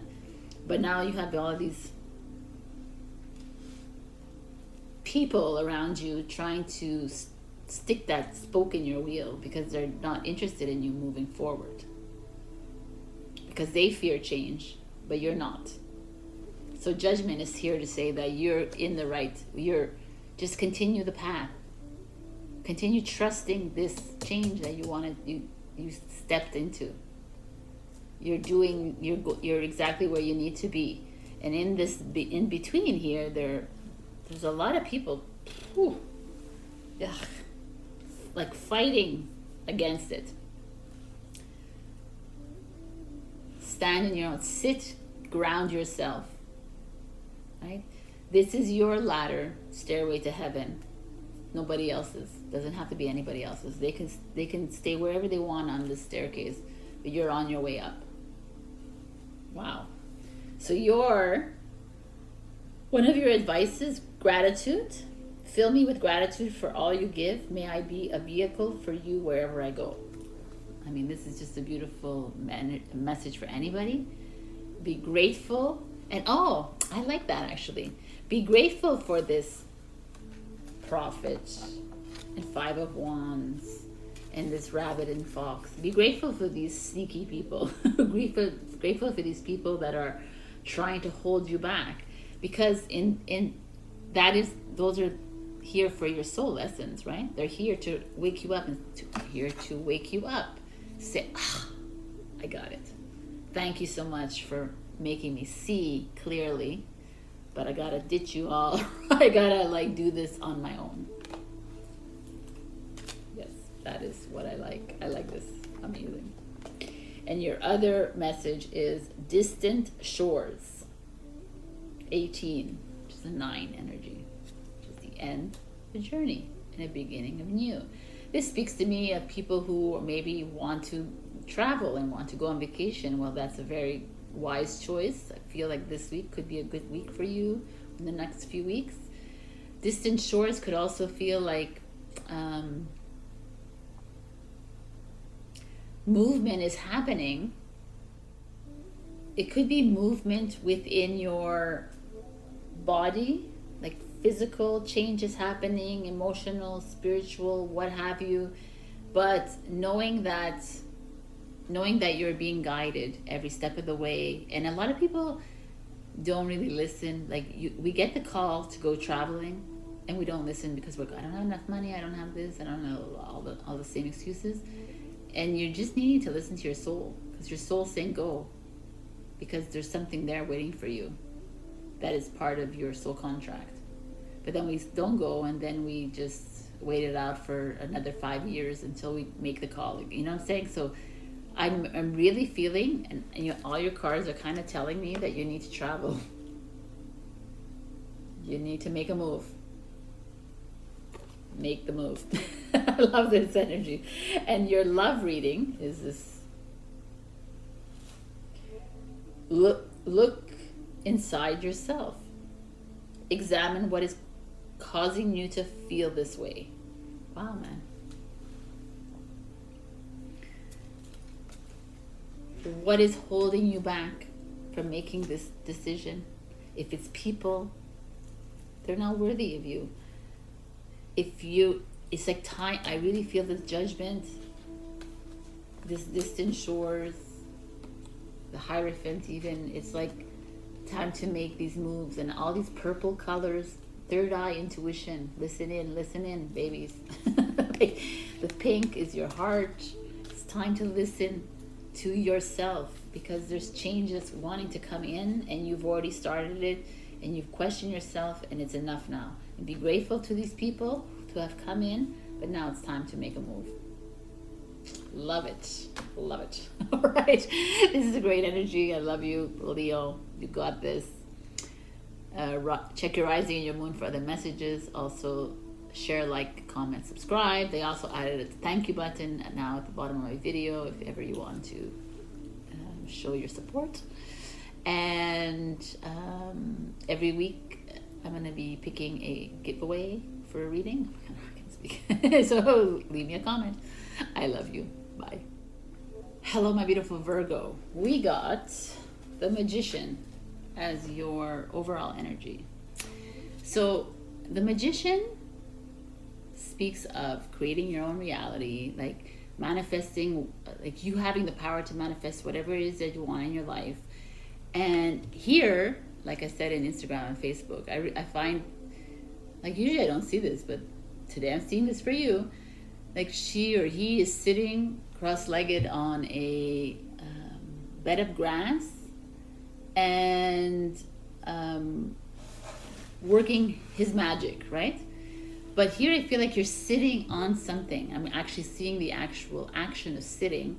I feel like you guys are sitting on something really grand that's going to happen in your life, something very big, whether it's a career change, whether it's a relationship, whether it's whatever it is.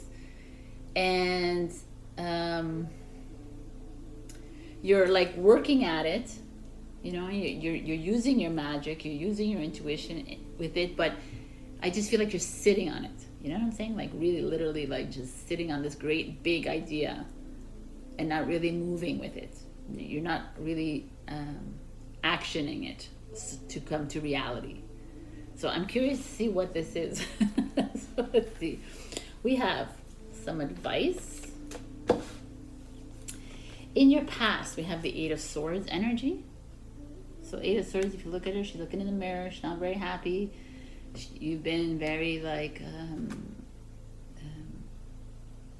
roller coaster-ish, I guess, with your feelings. You have been unsure, uncertain of where to go. Should I buy the house, sell the house? Should I move in? Should I move out? Should I get into this relationship, outside of this relationship? Should I start this new business? You know, like that kind of, that's the feeling of the Eight of Swords right now. You're like questioning, criticizing, judging yourself harshly. But let's see. Eight of Swords is Gemini energy. In your current position, you're the Queen of Cups. The Queen of Cups is Cancer energy. It's like a home, family, like focusing on the family, focusing on the home, focusing on yourself, loving yourself, like getting more spiritual, heightening, like, interesting. Let's look at all these energies because your challenge is the King of Wands, which is a Leo energy, but doesn't have to be. It's just a male energy. Like, whether you're female or male watching this, doesn't matter. Like, if you see a king, everyone has feminine and masculine energies within them, right? But here there's this definite like feminine, masculine energy, and there's like a challenge with this masculine energy. Here you are trying to be very open and caring and loving towards someone, and they are taking advantage of you, being opportunistic, maybe crushing your ego kind of thing. They're crushing your heart almost. Wow, this is huge. Okay. Like, I wasn't expecting this at all. So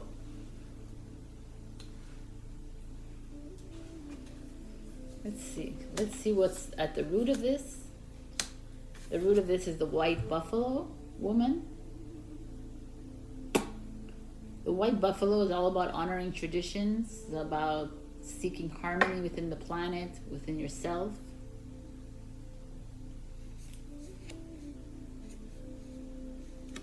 She's kind of like you, Virgo. Like, you like to seek balance and harmony within your relationships, within your surroundings.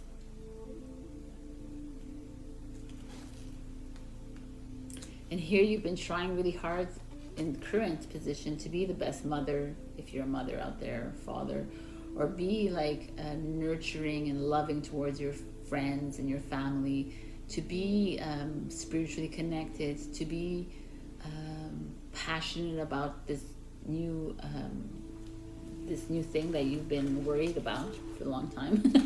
So, but then there's some freaking King of Wands that's like crushing your spirit.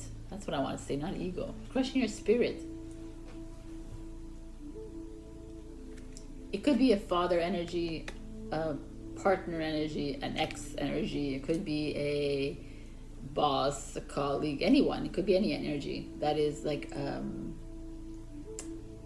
cocky and arrogant. I just feel like the King of Wands in reverse, man. It's like, I love the King of Wands, but in reverse, not the friendliest of kings, right? He's like gonna make a point to make you feel like shit. That's the King of Wands. Like, he's all ego.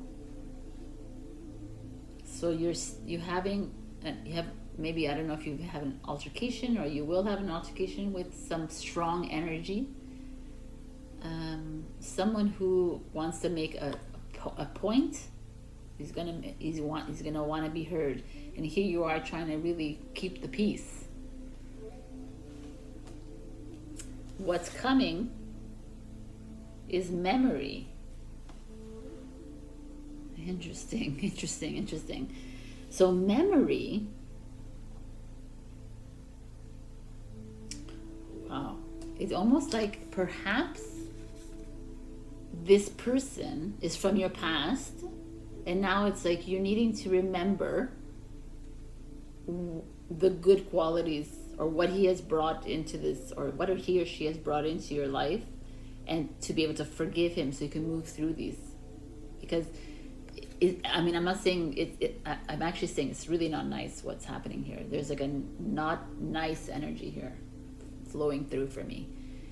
They're probably the cause of why you are so critical of yourself, or you're having a hard time trying to make a decision. You're trying really hard to find harmony and love and be at peace with yourself, and yet this person is relentless almost. And here you are being asked to go into your memory box and say, okay, remember when that person was actually nice in your life? Remember when they were validating and comforting and supportive and encouraging and empowering? Let me just remember that part of them. But at the same time, we need to say goodbye to this energy. It's not important anymore. That's what I think this is showing up here. Wow. Oh, I love these energies all the time. Okay. So your future is the Six of Wands,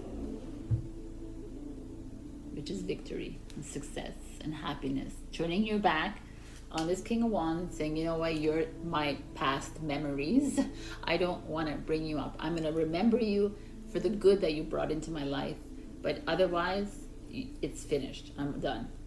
I'm going to be strong like this white buffalo woman. She's strong. And I'm going to move on the path. And if I have to move on alone, I'm going to move on alone. And if I move on with others, it's fine. But whatever it is, there's this triumphant feeling here of you letting go, and now it's time to use your magic within you and manifest your freaking miracles. Manifest your reality. You know that you can do it. You know that it's all a dream out there. It's a big fucking dream and a big movie that we're in. It's all scripted by you in your lifetime. So now it's time to change the script. He or she came in to wake you up. Say, okay, no, I'm going to change the script again, right? So that's why it's like beautiful. It's like, remember him or her for what they brought into your life. And even if it was shit that they brought into your life, that is still a lesson, right? They brought in like pain and destruction into your life and trauma. We still need to forgive them and move forward. Because how else, like, if you really think about it, how else are you going to face up to your trauma or for the blockage in your life? You're not going to face it by everyone really being nice to you around you, right? Oh, everything is great. But you need to, that's why I say, like, we need to thank these relentless mofos. We really do, because they're the ones who have bringing all up the dark inside, or the light inside, or whatever.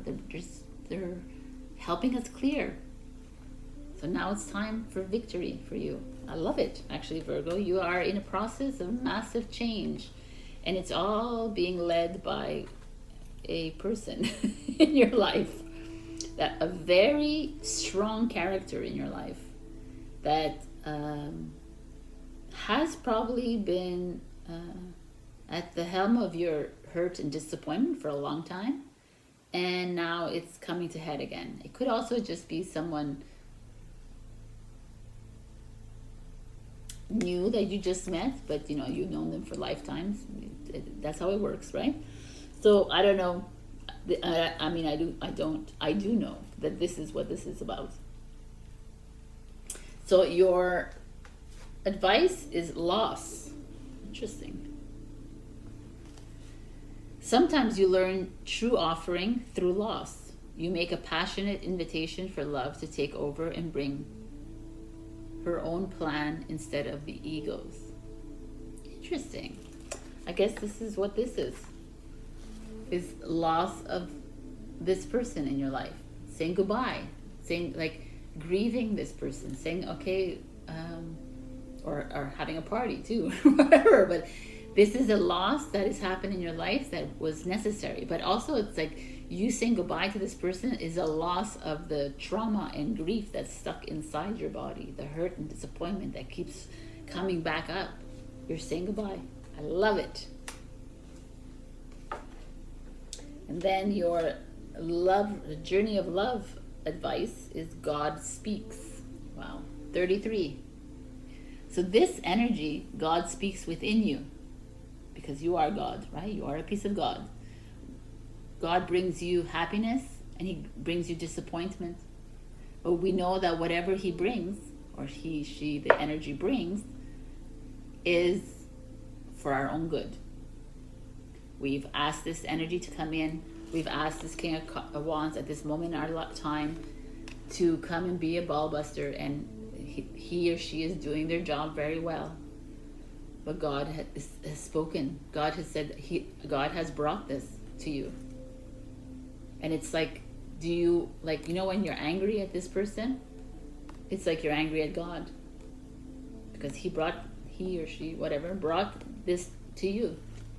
So always think like that. Even if you don't believe in God, the universe, the source, the creator, there's something, right? Whatever you believe, that's your creator has brought this to you. So no blaming, no shaming this person, no getting upset, no getting angry because you're getting angry at God, or you're getting angry at yourself because you're the one who chose this.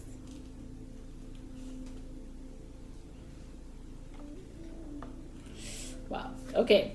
So your love reading, this little card here. I didn't read these, so close your eyes and tell yourself that you deserve to feel joyful.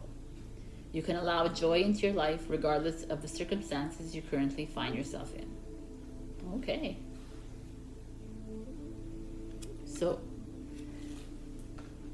at this point, you're not feeling joy because you have this, but you will feel joyful when the Six of Wands rolls in because you're accepting of what it is that's transpiring all around you. What a really strong, powerful message this is for you, Virgo. And I know some Virgos watching this, and I know that this is very relevant to themselves. So pay attention and remember the good, and remember that it is God that has brought this to you, which is you, right? You brought this to yourself. And not like, oh, you brought this to yourself, kind of stupid way. But in a this is your soul contract coming to an end. And bravo for seeing this person and moving away from it with your head held high. All right. I love you, Virgo. You're going to get through this. Check your rising and your moon for other messages. Also, like, comment, share, subscribe. They've also added a thank you button under the video to show me support if you'd like. And That's it. I love you so much, and I'll see you next week. I'm also still picking February love readings every month, every week. So leave a comment below. Bye. Hello, my beautiful Libra. We got the High Priestess as your overall energy. So High Priestess is the second card, or the third card actually, in the journey. The Fool starts a journey to learn about his lessons, and he meets the Magician, and then he meets the High Priestess. The Magician teaches him that he can create his reality. He has the magic, and he has the power to create his own reality. And the High Priestess says, yes, you can, and the only way you can do it is if you trust your intuition. So this is that. She is like, listen to your third eye. If that is something, listen to your heart. All this pink energy, this love energy is directed to source, creator, universe. It's trusting. Like she's like, for me, she's one of the most badass cards in this deck because she doesn't really care about it. Like she's a Queen of Swords kind of energy to me. She doesn't really care about anyone around her, like what they're saying, they're talking, they're trying to influence her. And she's like, yeah, it's whatever. I'm following my heart and my intuition. So this card is coming to you today because I feel like some of you maybe need to hear this, right? So we have advice cards, and we have, oh, look at this beautiful card showing up. The Wheel of Fortune.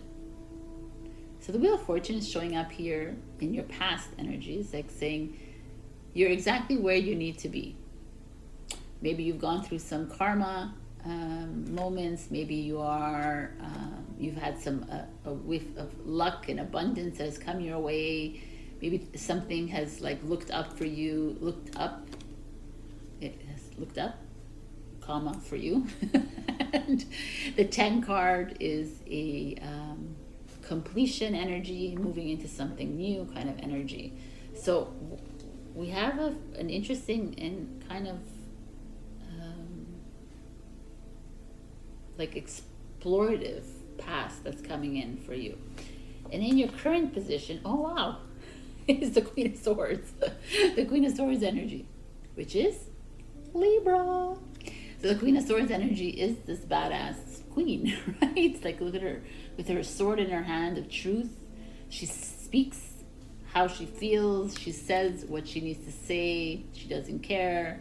These dogs all around her, very faithful dogs around her, are not afraid of her, right? They feel loved by her, but they're still here defending her, kind of thing, which is really nice.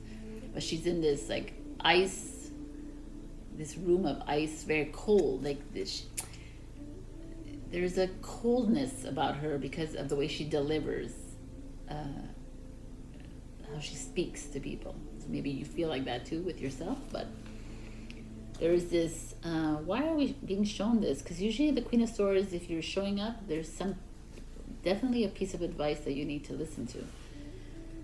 So your challenge is the Knight of Coins. So Virgo energy, Earth energy. And it's this like slow, like money. It's about money. Money coming in slowly, but it's in challenge position, so there is a delay with money. Delay with your finances, maybe there's something that's going on with your finances here. It almost feels like the Wheel of Fortune, you came into like a string of good luck, some money came in, and now there isn't. It's like blocked somewhere. Maybe there's a blockage at your bank. Maybe there's something holding it back from coming in. This could be a person as well. Could be like at night, could be maybe your kids that are like sneaking money from you. I'm just saying. Or there could be maybe someone sneaking some money from you. It could be it too. Let's see. Let's see what the root of this is. The Palomino. Palomino is this like beautiful horse, strong, golden, beautiful, like ferocious, fast, like a gift horse. I'm getting ear ringing, so interesting. why is this Palomino showing up here? If you think about the, when you think of, whenever I think of, sorry, I'm like all over the place, but what is it? South Dakota or something, you always think of these like wild horses, you know, running in the fields and the desert and whatever. And that's what this is. It's like running wild and free. And maybe at one point in your life, Libra, which we all know, were a wild and like bohemian person, very like wild and free with your words, with your emotions, with your ideas, with your beliefs. Like you were very like, you're very like that, Libra. That's what we love about you, is that you have this you're very open-minded. You're very you don't stick to the box, right? And there's this feeling here that when I see the Knight of Coins, which is an earth sign, which is a Taurus, Virgo, Capricorn energy, it feels like a boxed in kind of feeling. And this Wheel of Fortune in the past, again, is that free, like expansive, like Jupiter energy, Sagittarius, roaming wild and free, you know, like very open.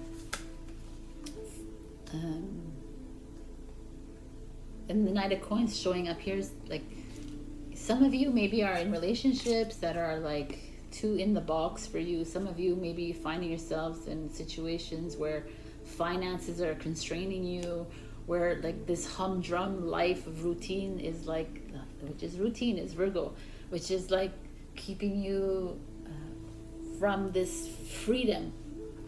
Wow.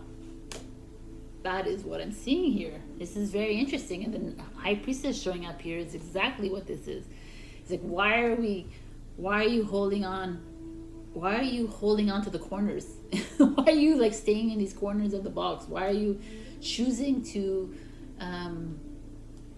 stay inside when really this is where you need to be, wild and free?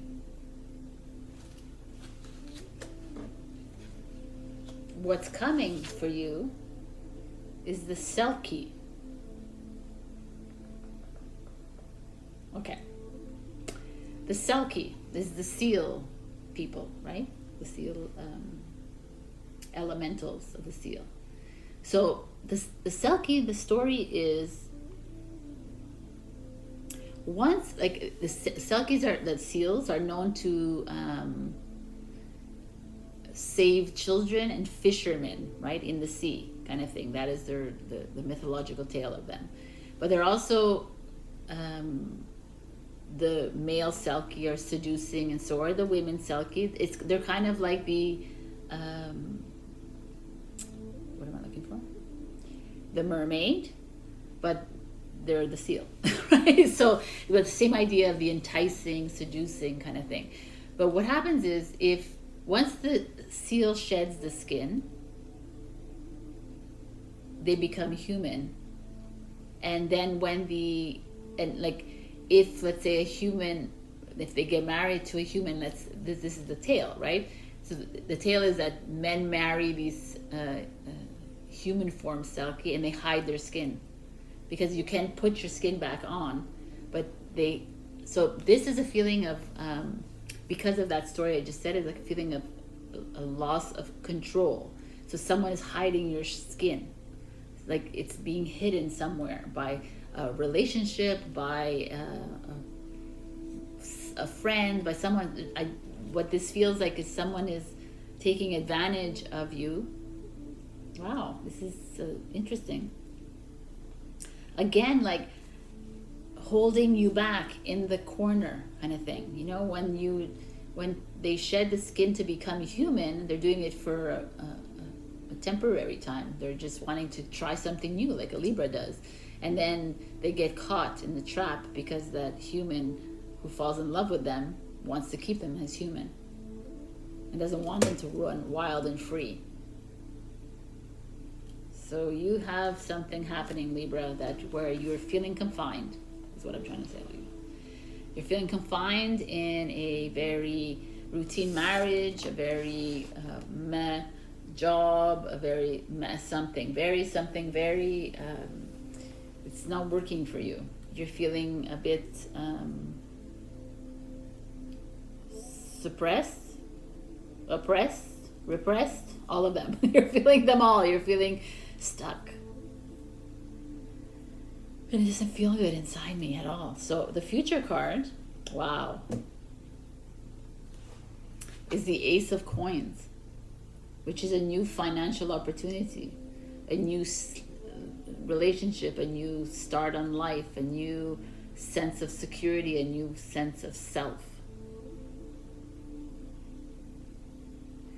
So I almost feel like I'm gonna say this maybe to some of you, but not every single one of you. With the Knight of Coins in reverse and you showing up in the center and all this freedom here and loss of control, and is that maybe someone's holding you back with money. Someone is saying, well, do you have enough money to leave me? Or do you have enough money to quit this job? Do you have, like, that's that feeling I'm getting here for you guys. I don't like this at all.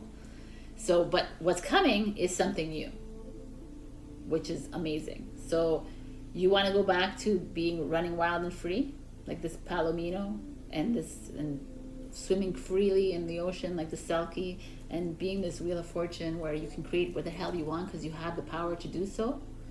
Then it's your time to set yourself free from the box and listen to your intuition, because your intuition is guiding you to something new, exciting, like victorious, as far as money, abundance, as far as job, career, as far as whatever it is, a relationship. It's all up to you, but it's coming. Okay. Your advice is reframe. This is happening for me, not to me. Reframe. Change the way you see things. Change the way, okay, someone's holding money in my face because they don't think I can afford this. Well, let me change that up. Change the way it is. Maybe I had to be thankful for them for holding the money in my face because it shows me who they are. Oh, this person is hiding my skin kind of thing. Oh, why are they hiding my skin? I gotta reframe this and see the good out of this. Because they love me so much, they want to keep me as human, but they're keeping me away from my authentic self as well. So, oh, this is that for them, not for me. So this is what reframe is. It's like, just try to change it up to see how things are happening in your mind here. And your love advice is yin-yang lover. Yin-yang lover. I mean, masculine, feminine energy lover. Coming together. 8.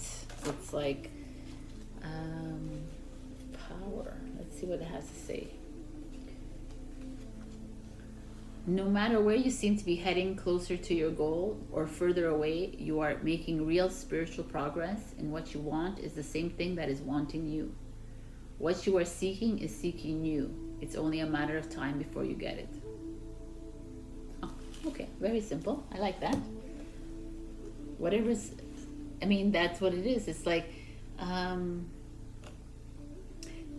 you know, like this is like this person holding something in your face, or something holding you back, or finances are holding you back from making that next move. But everything happens for a reason. We know that, right? That the divine brings us these setbacks, these delays. The divine brings us these open roads as well, right? The palominos, they bring us this, and then they bring us something for us to pay attention to this. It's all us creating this. It's all us asking for this as well. So it's trusting. It's really like listening to your high priestess, listening to your third eye, listening to your heart. It's trusting that even if it feels like it's not working out, there is something behind that. So your love reading, wow, man, power. Did I just say something? 8 is power. Oh my God, you got power here. You instinctively know what is right for you, and you have the power to say no or to walk away at any time. That's right, Libra. You know what to do. You know what to do. You know what to do. Queen of Swords, baby. It's like that's who you are. You're holding back because someone might be holding something over your head, but also because you don't feel like you have enough money to go forward, or you have a little bit of loss of control or power, or you feel manipulated, or you feel like, you know, a bit down in the dumps, but you got this. All you need to do is listen. Libra. All right, my beautiful Libras. I'll see you next week. Check your rising and your moon for messages, and now they've added a thank you button down below, so you can donate a little bit or show some support to me. It would be great. Also, like, comment, share, subscribe, and I'm pulling out winners every week for the love readings. I love you. Bye. Hello, my beautiful Scorpio. We have your overall energy is the Strength card. So the Strength card is this lion, this lamb. I love this card. The heart here, she's half woman, half lion.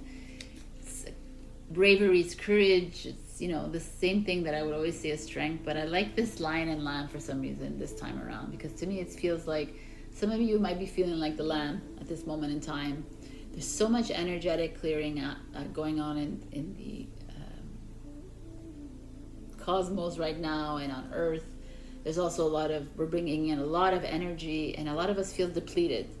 So maybe some of us feel like a lamb right now, but know that we are lions inside of us. This is also coming out maybe because some of you need to be brave and courageous and need to speak up. Maybe you need to speak up to some family members, partners, friends. It's time for you to find that courage within yourself and be true to yourself. Be authentically you. Why hold back? Who you're holding back for? So let's see what is going on for you guys. We have some advice here, and we have the past energy is the Page of Swords. So the Page of Swords energy is mental communication energy. The page is something new. So it's almost like some of you maybe started online dating. Maybe some of you have started new jobs where you're writing, marketing, medicine even. It could be a whole bunch of things, right? Swords energy. This is just a feeling of newness, like you've launched yourself into something new, and you're doing it with look, she's holding that sword of truth, and she's like, I'm ready to speak up. So it's so interesting you have this card here. Let's see what's going on with you. And then we have the Moon card.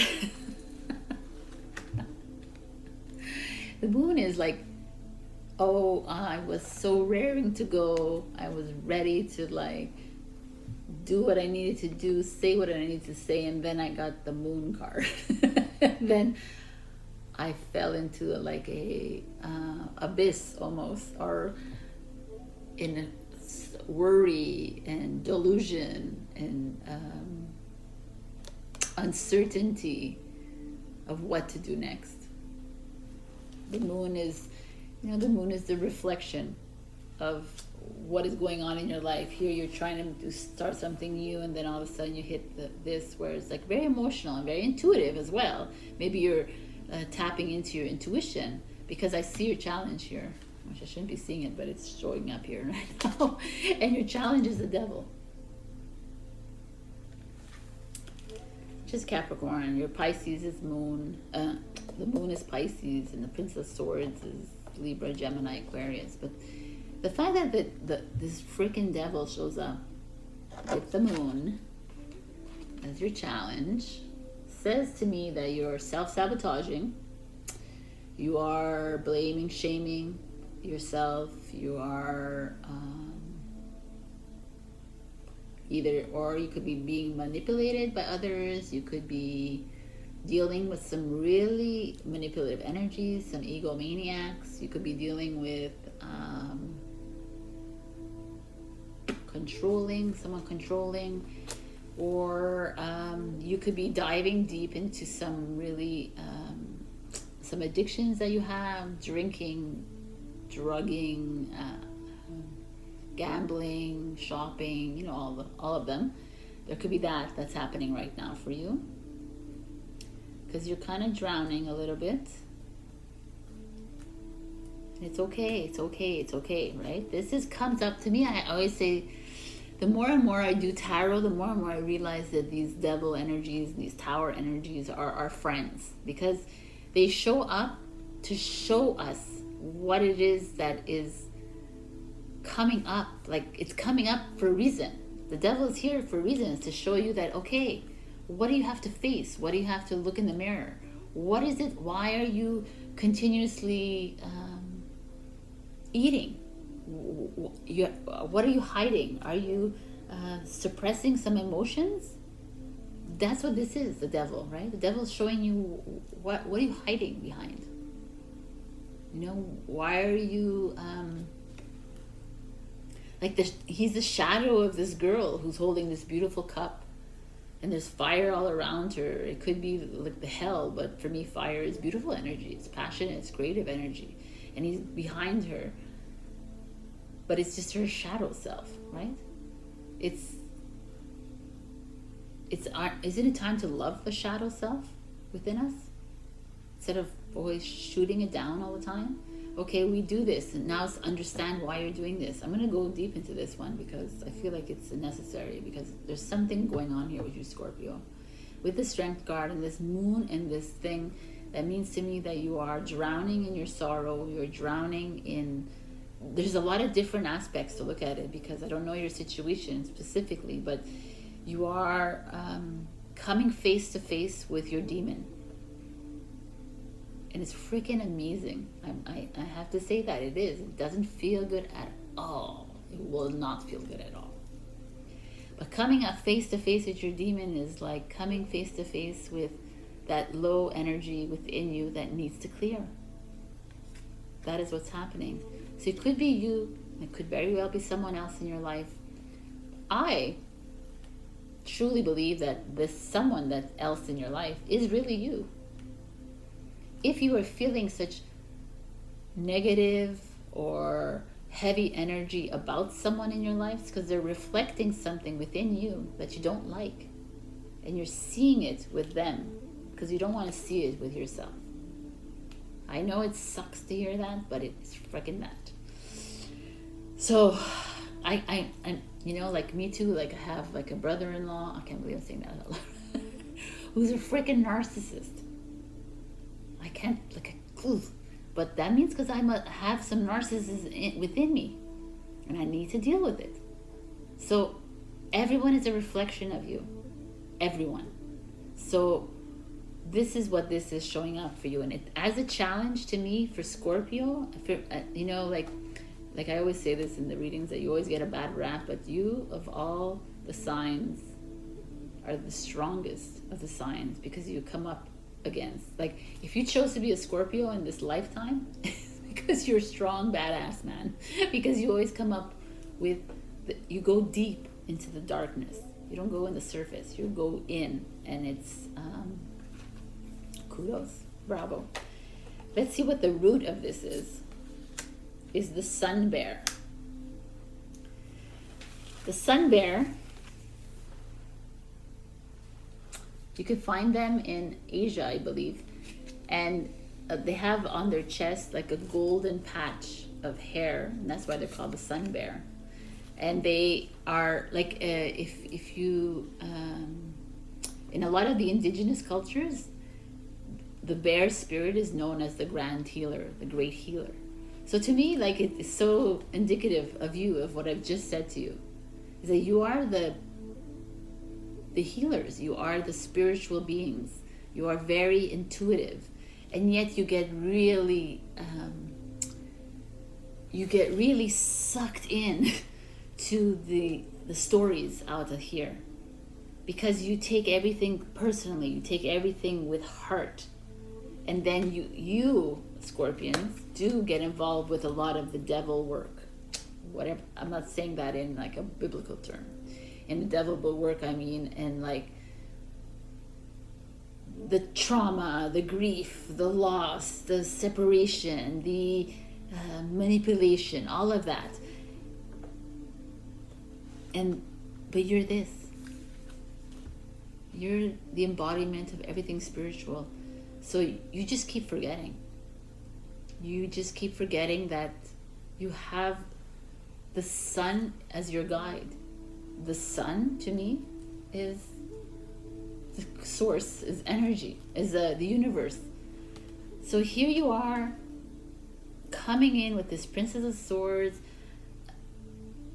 having this verve and this desire to change, and now you're stuck back to an old hurt, an old trauma showing up, an old, like some secrets that you've like hidden, something you're holding back from telling somebody because you're afraid of what have you, of them lashing out, or you're holding this within yourself, and you're eating, you're drinking, you're doing all this to keep yourself as a lamb instead of being the lion. So what's coming is the Luna moth. I mean, I don't really know what this means in the book, but if I think about the Luna, which is the moon, and we have the moon here, showing up twice, the moon is our reflection of self, and the moth, to me, is like almost like a little butterfly having to come out and free itself.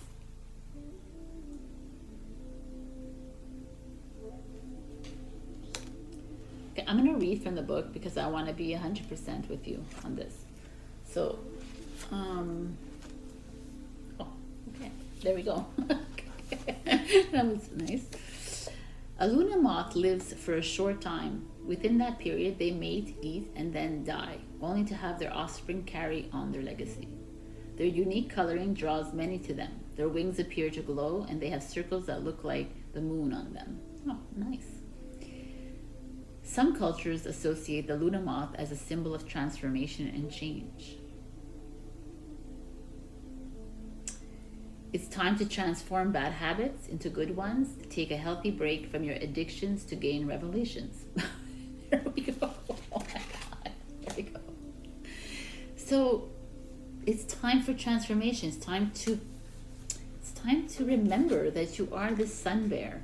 It's time to remember that the devil is here to show you that you are this great being, that you can transmute all these energies, that you can follow through and you get through all of them. It's even all these addictions and all this that is coming up for you, it's time to release them. Release the people that are bringing you down, release the, or try to understand why they are your mirrors, but it's a beautiful energy that's showing up here. It's time to fly. Your future card is the Eight of Wands. The Eight of Wands is movement. It's time to fly. It's time to go. It's time to communicate. It's time to talk, to text, to call somebody. It's time to email. It's time to go dating again, online dating. It's time to network again. It's time to get out there. It's time to make a change. 8 is powering through something. 8 is change as well, but eternal change. To me, I feel like this is so important, this spread here, this reading that's come up for you. Stop hiding. Start facing the addictions, the manipulations, the people around you. Start facing the materialism, even your greed, your whatever it is. Start facing the demon. And remember who you are. I'm going to keep this guy out here because he's beautiful. He's a sun bear. I love it. I'm going to keep him here. He's so cute. Okay, so your advice is grief. Tears are what happens when the ice in the heart melts. Oh my God, so beautiful, right? Such a beautiful thing. It's time to say goodbye. That's what this is. You're saying goodbye to your old. It's time to move into something completely new. I love this. What a beautiful card. We'll put her here. And then we have soft. 4 + 7, 11. So soft, I mean, I'm gonna see what she has to say, what it means for her.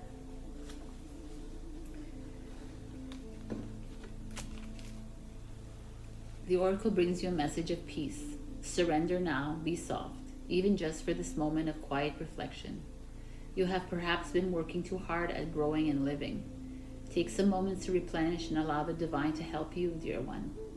Be soft so you are receptive to the divine. It is when we let go that we truly perceive the obstacles that lie between us and oneness with the divine love. Or lover. Okay. Let go and perceive that the divine lover is already awakening in your heart.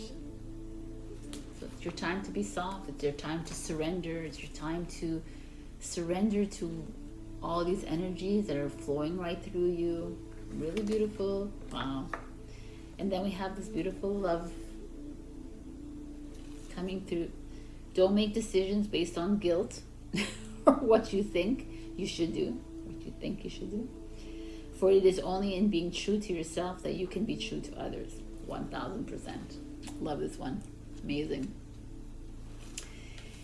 Do things for you. I've always said that anyways. Like, you're going through some heavy energies, my beautiful Scorpio, and only I really truly feel like you get this energy because you're the only one who can transmute them at a higher level than most.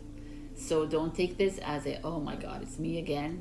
Take this as a compliment that you are getting this, because the divine, the source, God, knows that you can do this. And you're doing this for humanity as well as yourself, but you're doing this for humanity. So it's time for change. Wow, really beautiful energy. It's time to speak up, say what you need to say, go out there, take that time that it needs to grieve, and be soft with yourself. I love it. All right, Scorpio, I hope this was well. If this didn't resonate at all, check your rising and your moon. Also, they've added a little thank you button down below in the video. You can thank me by supporting me, but you can also support me by liking, sharing, commenting, and subscribing. And I'm still giving away weekly readings for love, tarot, well, like love readings every week in February. Love you, and I'll see you next week. Bye. Hello, my beautiful Sagittarius. We got Temperance, which is the Sagittarius card in the tarot. So you getting your own card is magical, and it's like it's every single week, I think. Maybe once we haven't gone, but every time we do a reading, you always get your card, which is amazing. But the Temperance, to me, showing up for you, it means it's significant, because if it's showing up, that means something is off balance. Usually temperance means balance of emotions and mental and emotions and physical. But why would it show up for you? Is telling you that you are balanced, perhaps you are at a mastery stage of your life right now in the spiritual this is spiritual journey, or maybe in any journey in your life. But why would you, like, I don't know, my instinct said there's something a little bit off for me. So that's where we're going to go in. We're going to go look at this right now. So let's go. This is Archangel Gabriel, which is our guiding angel. But is it Gabriel or Raphael? Because Raphael is the healing angel. Not sure. Anyways, okay, Temperance. So we have 3 cards for advice, which we'll look at after. And now we have in your past. Oh wow, man. We start this one off. The 5 of Swords.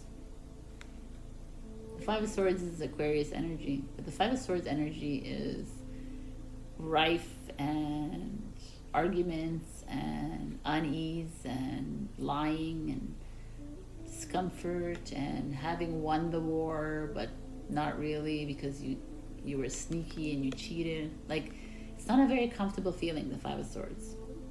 It's change. It's a 5 number. Swords, it's mental. So a lot of victimhood here, a lot of overthinking, anxiety, stress happening here, but with someone else. To me, this 5 of Swords is like an exchange with other people in your life. So this is your past, so that could be a good sign that something better is coming up here for you. In your current, oh my God. See, my instinct was right, man. The 3 of Swords, which is grief, heartbreak, loss. But this card is a beautiful one because there's this 3 of Swords, which is all this, like trauma, like you facing the deepest, darkest parts of you. But behind, I'm like showing behind the card, but behind is the sun. So as much as there's a little loss of power here, there is still the hope that is behind with the sun. But still, when I see 5 of Swords and 3 of Swords, this is Libra, but this is a lot of mental anxiety. This is a lot of overthinking on your part. So much stress, so much. And your challenge is the 10 of Wands, which is another power. Like the yellow is solar plexus, which is your stomach area, which is your power, your confidence. So what does that say is that like you have the 10 of Wands to start with is like heavy burdens. In reverse, it's like maybe the weight is lifting off a bit. Some of you, it's so interesting because last 2 weeks have been so powerful for you. And this week, here you are struggling again. So maybe there is a past energy that's coming back to make like showing up again in your life. And you're like, no, why is this showing up?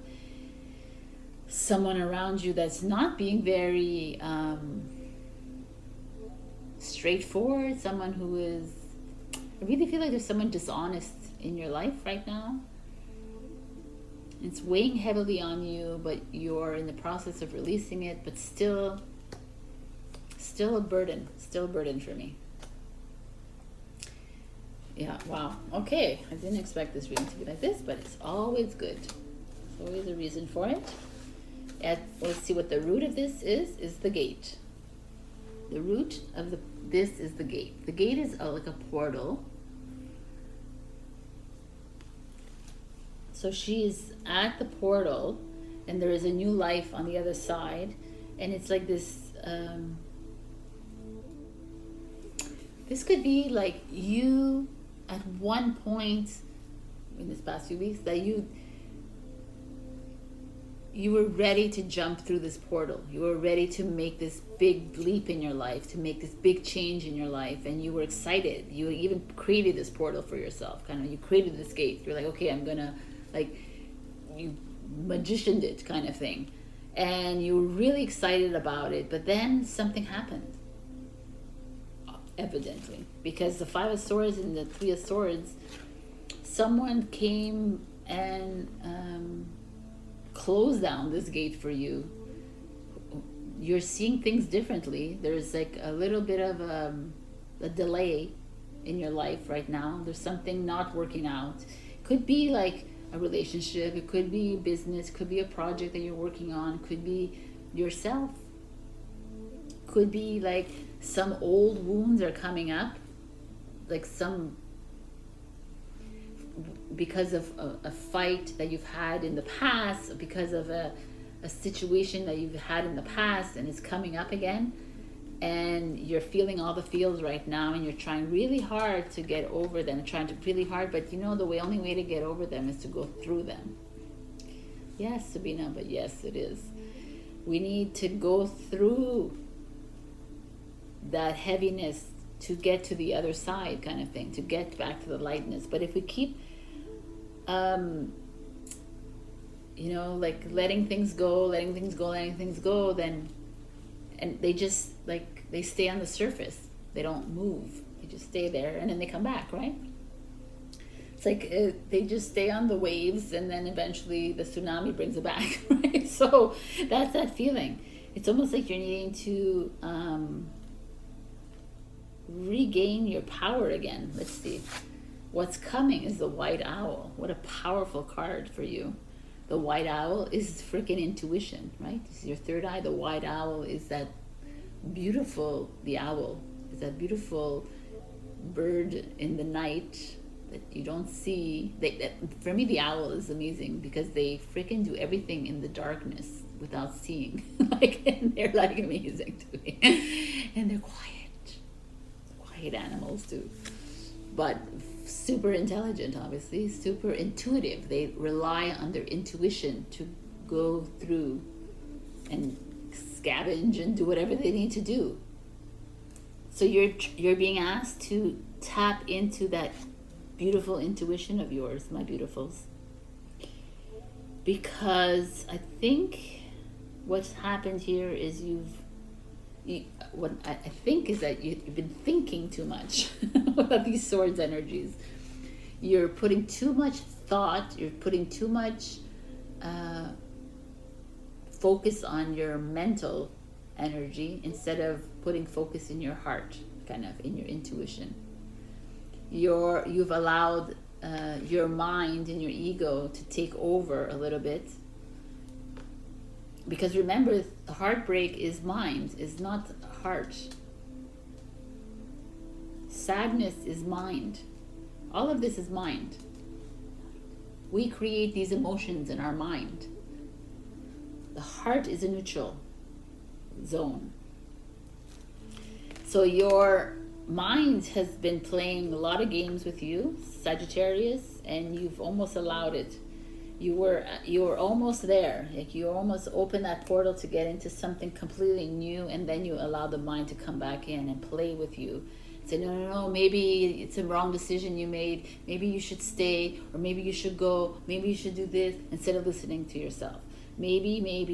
You're fighting with yourself. You're fighting with people, maybe other people, but it's like very internal here.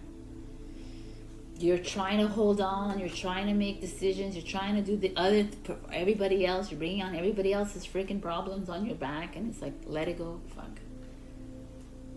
Let that shit go and listen into yourself, Saggy. You are carrying other people's burdens.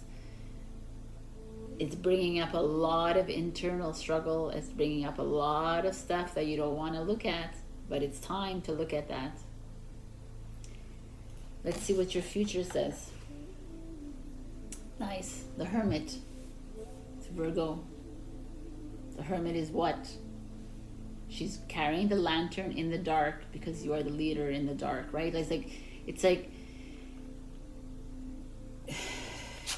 you opened that gate of yours, you opened that portal of yours, and you were so confident about it, and you knew that you were stepping into this new energy, and then you lost it because you lost hope in yourself, and you allowed other people around you to get into your head, and you but also because you probably need to be here, right? If this is where it's at, if like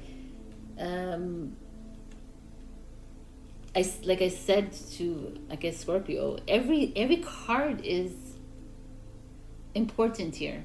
Like, these 5 of Swords are not nice. They're not nice at all. 3 of Swords, not a nice energy. But we need the not nice to come up so that we see it and say, oh, okay, I gotta do this. I got to make this change. I got to feel uncomfortable. How else am I going to make this change? How else am I going to be the leader in the dark? How am I going to go through these energies and become the forerunner? I can't. I need to go through these energies. So you're being asked to do some heavy lifting. The 10 of Wands is that.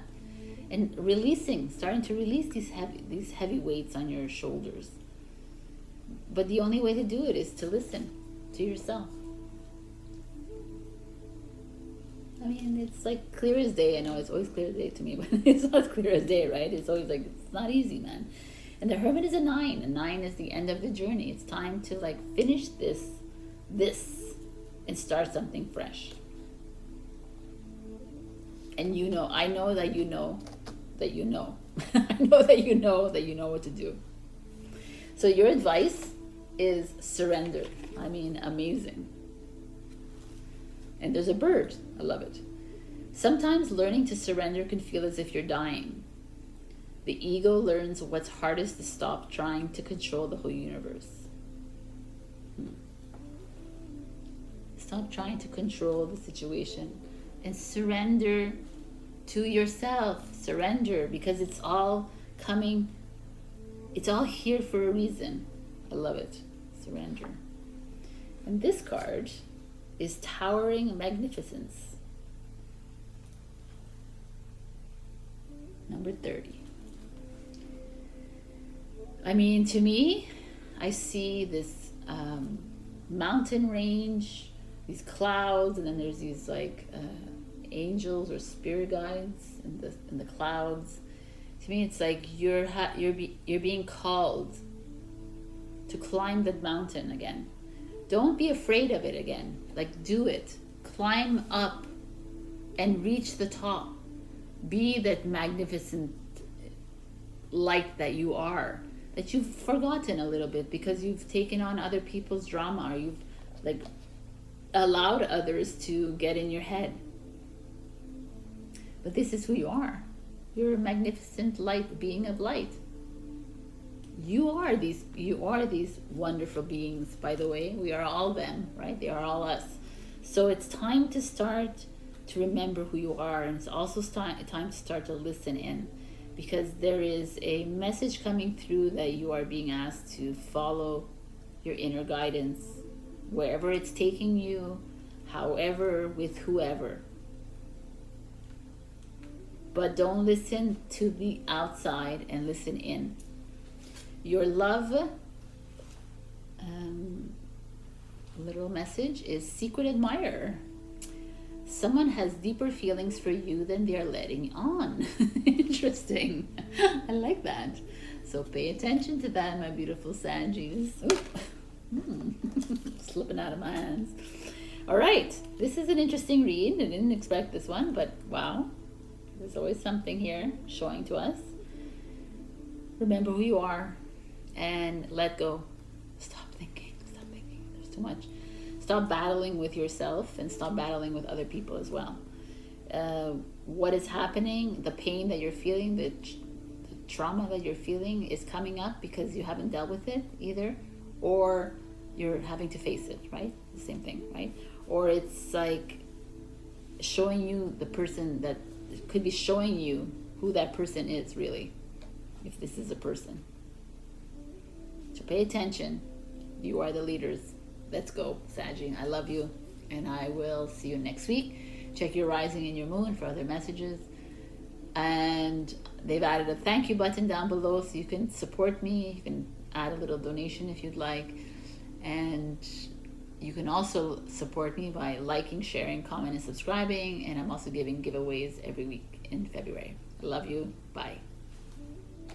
Hello, my beautiful Capricorn. We got the Star card. The Star card is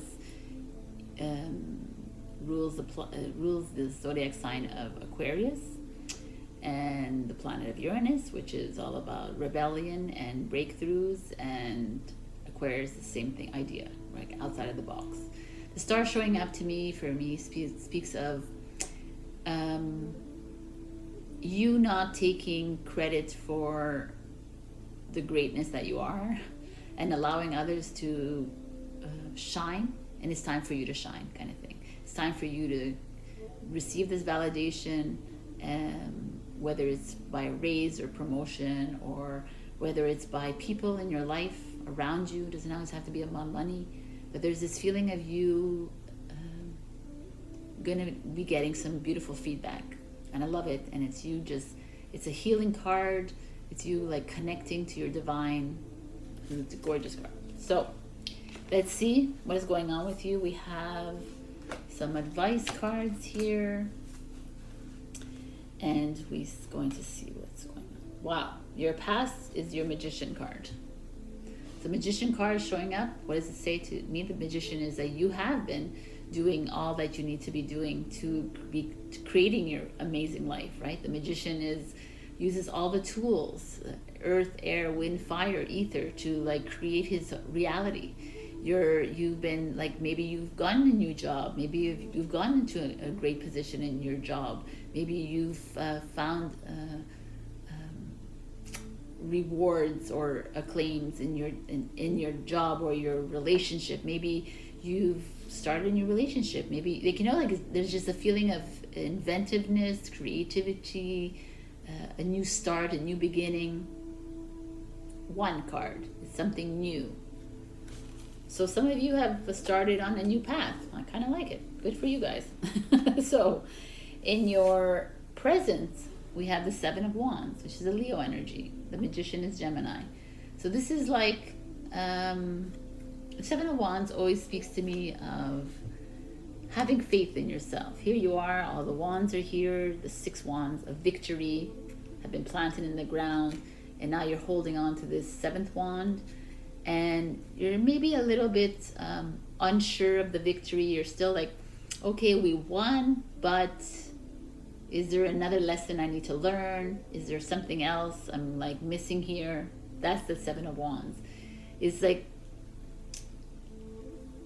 it's learning to have faith in yourself that maybe things don't look right around you, but don't worry. Your challenge is the 2 of Cups, which is usually a lover's card, or partnership, your relationship. The 2 of Cups, 2 are dualities. So it's like you battling with yourself, maybe. Your 2 parts of you, right? Your masculine, your feminine, your positive, your negative, all of that. That could be that coming up for you. But it's usually emotions, right? The Cups. Interesting. What's going on here? The 2 of Cups is you, like, definitely if you're in a relationship, whether it's a work, a love, or friends or family, there is a little bit of a tension here, as I'm feeling. So let's just see, because I need to understand. Let's see the root of this. The root is the Guardian. The root is the Guardian. The Guardian just feels like a justice card to me, but the Guardian is like the protector of, you know, maybe if you're a mother, the protector of your children, the protector of your people, of your employees, the protector of people around you, of the earth. So let me see what is this, because I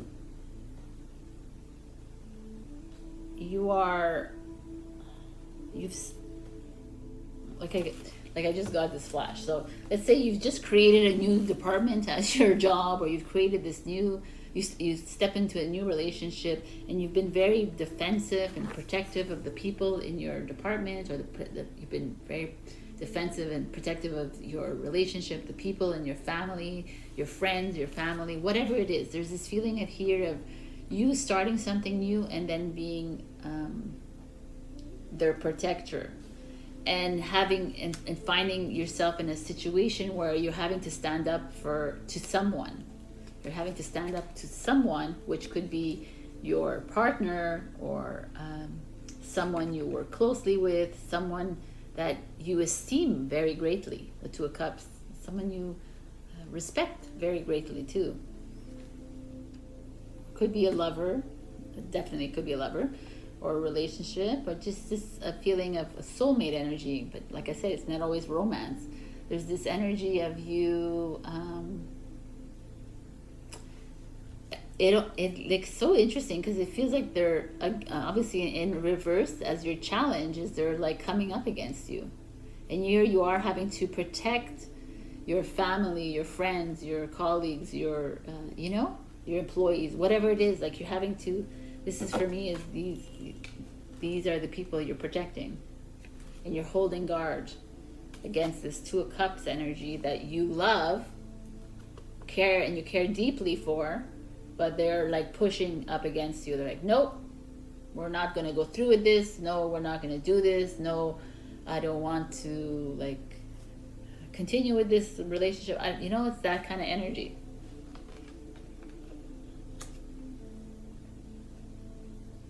And they're pushing hard because you are standing guard, like that freaking like Queen of Pentacles that you are, right? You're standing guard. You're like, no, I'm not. You're like the devil that you are, because that's who you are in the tarot. It's like you're like, no one's touching this, you know, this area, this earth. Maybe it's like an environmental thing too. It could be that you're protecting the earth, you're protecting your home, you're protecting the family. Like it's like, and the Two of Cups is coming on strong, but the Two of Cups is like a Cancer energy.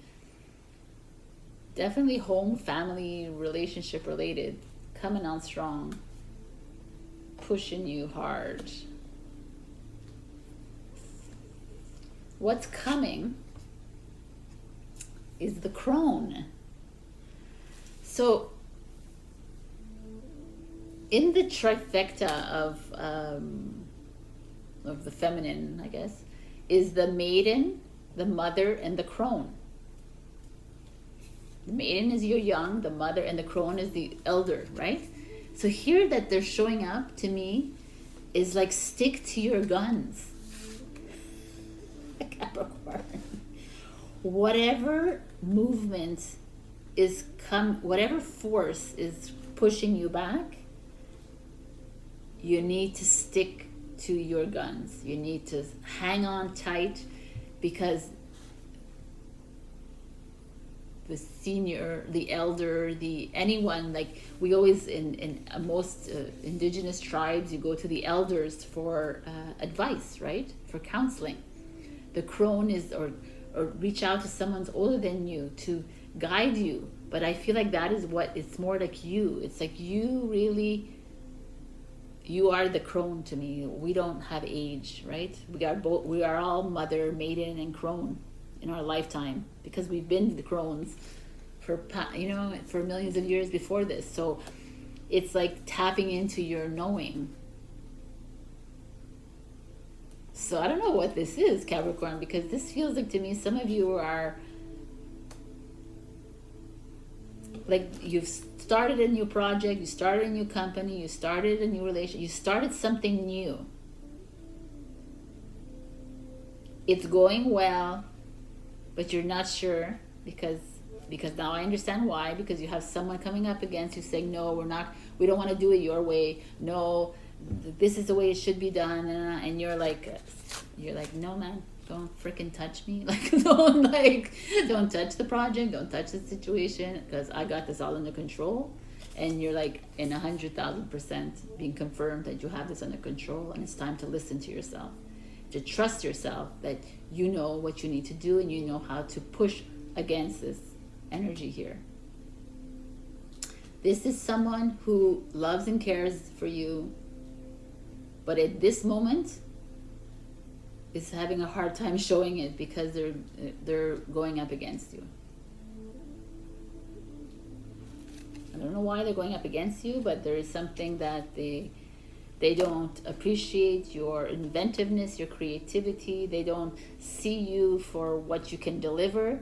They don't see how much love you have. You know, it's like that kind of feeling here. That's why you're holding that one wand, and you're like, I get it now. Your future card, boom, I love it. This is the best. Is the Fool card. Capricorn, listen to me very carefully. Here you are, standing, rightfully so, for whatever this is, but the Fool is jump. Take a risk and go for something new. If the Two of Cups is adamant about stopping your way, putting a crook in your wheel, or whatever it is, you know what to do. The Fool is like, take a risk and move. Go. Change a job, change your position, change your relationship, doesn't have to say move out of these places, but make a change. Make them aware that you are the crone, and you know what the frick you're doing, and you know what you want in this, and you know what you want to receive as well. And it's time to speak up and take that chance, take that risk. But it's not a risk, it's like freaking do it. The Fool card is like, you know what to do. The Fool started this freaking journey not knowing anything, but he went in learning a whole bunch. I love this. So your advice is karma. There's nothing from a past life that can't be addressed in the current life. Karma, baby.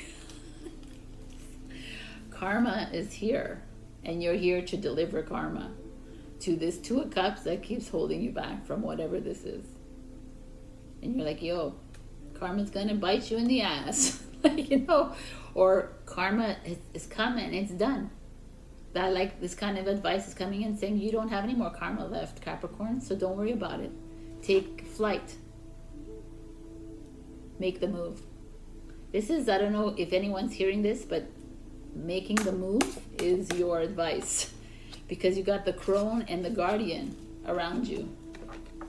Badasses here that are gonna protect you and guard you through this whole process, which is you, by the way, just so you know. I know that people like to look outside of themselves, but it's really you. So your love card is the Rings of Time. I mean, this is divine timing. Things are happening in your life for a reason, Capricorn. You are experiencing difficulty, perhaps with someone in your life that loves you, for a reason. Respect the divine timing. Things happen for a reason. So just go with it. Continue living in the knowing that at one point in the next few weeks or months, you're going to be this. You are the Fool who's going to take. You're going to get a message that says it's time to move, and you're going to make a move.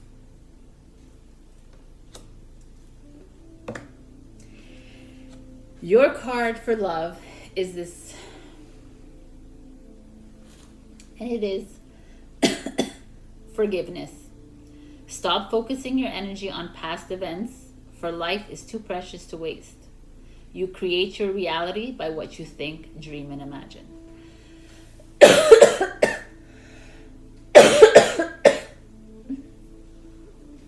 What a beautiful energy, man. Forgiveness. Stop wasting your energy on these people that loved you at one point, but now they only care about other things or whatever. They're pushing back on you. Forgiveness. Forgive. Always forgive, because they're there for a reason. They're doing it for a reason, for you to wake up into your smart intelligence, knowing, because they're getting ready for you to make a massive jump.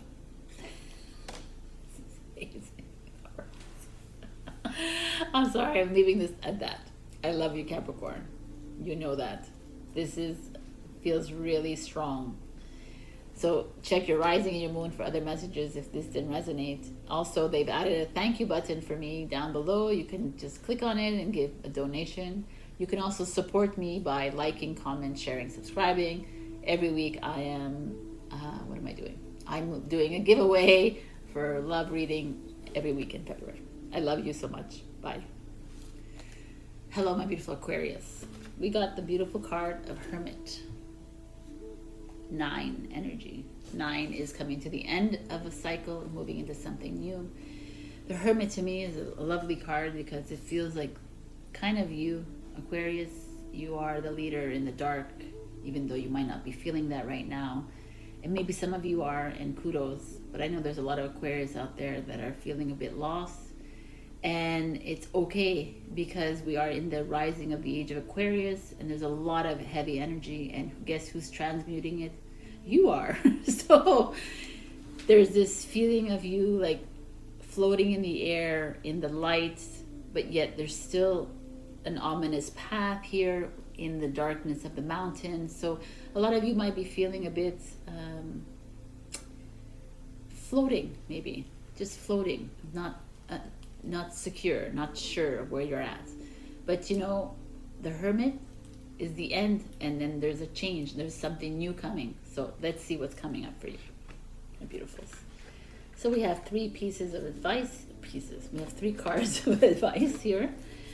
We have in the past energy, we have the 5 of Coins. The 5 of Pentacles is financial troubles. It's depression or sadness on your part. You know, feeling left out in the cold.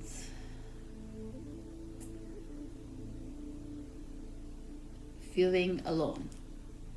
5 is a change card. Coins is financial stability. So it could be that you are, maybe don't have a job right now, or maybe you do, but you're not really making as much as you would like to be making. Or it could be this feeling of loneliness, which I feel in this Hermit card as well.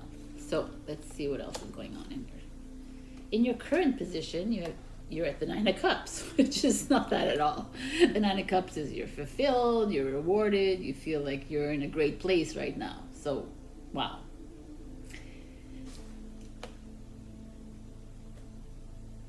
Your cups are full, things are moving up in your life, things are starting to fill up, start to feel rewarding in your life. But I'm looking at your challenge card, it's the Lovers.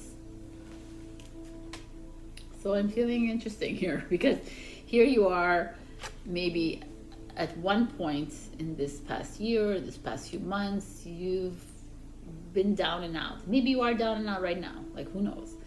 But there's this part of you, 9 of Cups energy, that's coming in, and it's like you're starting to see things differently. You're trying to boost yourself up, but you're challenged by a lover. It's like someone in your life, like a relationship or a partner of yours, or could be yourself, by the way, because we both have divine masculine and feminine energies within us. You're bringing yourself down. I almost feel like it's someone else. Like maybe you've had a breakup recently. Maybe you had a separation with somebody. Maybe you live long distance with your lover. That could be it. And it's like very uncomfortable kind of thing. Maybe there is a coldness between you and them. Whatever it is, because I'm going to look at the root of it to better understand what's going on here. The root is the fawn. The fawn is like significant change coming your way, but the fawn is usually about money. So interesting. So it's like about money coming your way, though. And then we had this 5 of Coins in the past. So whether it is financial troubles of the past or of the now that is showing up,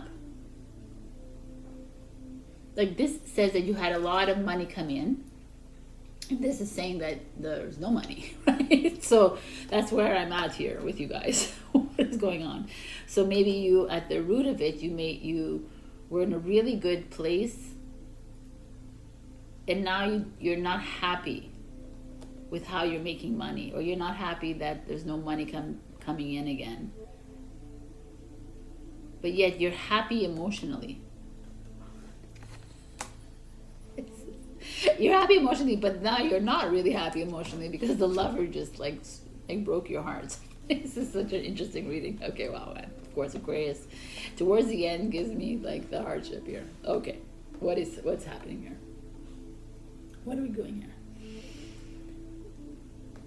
The fawn speaks of abundance, and it speaks of a financial opportunity that came in for you, and it also speaks of change, but a really important, like a pivotal change that happened to you at the root of this all.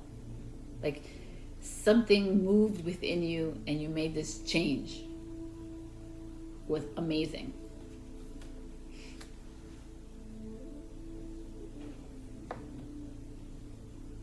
maybe, and maybe this is the root, and maybe the past is before the root, right? Maybe you've been struggling for a long time, and then you got this change, and that's why you're happy now, and that's why you're like, okay, you could see clearly now, and you could see things happening for you, you could see things rolling in your life, and you don't want to be living in this depressive state anymore. You don't want to be living in this kind of energy anymore, because the fawn has shown you that you can find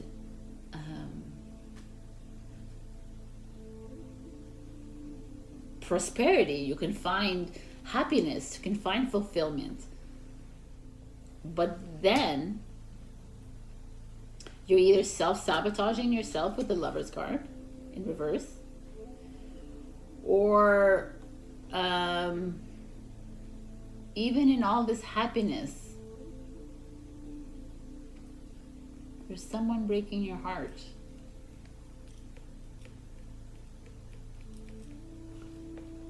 I don't like this energy. I'm really being serious.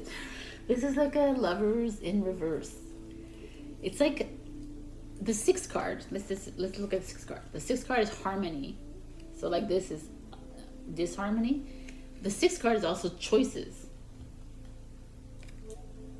So are you making the wrong choices in your life? It doesn't have to be Lover's card. It could be you. Are you loving yourself enough? Or are you like, is this just an outer thing? The 9 of Cups. Is it just like for everybody else to see that your facade, that you're really good? Because there's something good that did happen for you, which I have to say, the fawn here speaks to me of that. Could be a little baby too that's come to your life. Maybe a newborn has shown up, and maybe that's why the financial difficulty here. But you're really truly happy. Oh, wow, this could be for one person maybe. You're truly happy, but there is like a breakup in the marriage. It's not working. Like the newborn baby has come and someone has left you, and I'm really sorry for that, because that feels like sucks to me here. But if that's not it, because not every single person here has a baby, there is a feeling here that something like a new project landed on your lap, and it was so promising, and you felt really good about it, and you had been struggling, and still there's like, maybe it wasn't the best choice for you. Maybe your partner is leaving and taking all the money with you, you know, kind of thing. Or there's like jealousy from the partner, jealousy from your friends, or jealousy from the business partner as well. There's just a feeling here that it's not good. I'm gonna see what's coming. Oh, I like it. What's coming is the fish. So I don't know, in Japan, this is the koi fish in Japanese culture. Is the idea of the fish is that it travels upward in the river, and the more it travels upwards, it gains in strength, in magnificence and spirituality, and it then becomes a dragon. I love it. And a dragon of strength, and it's also very good luck card, and money and abundance. So what are we telling Aquarius here? Let's see now.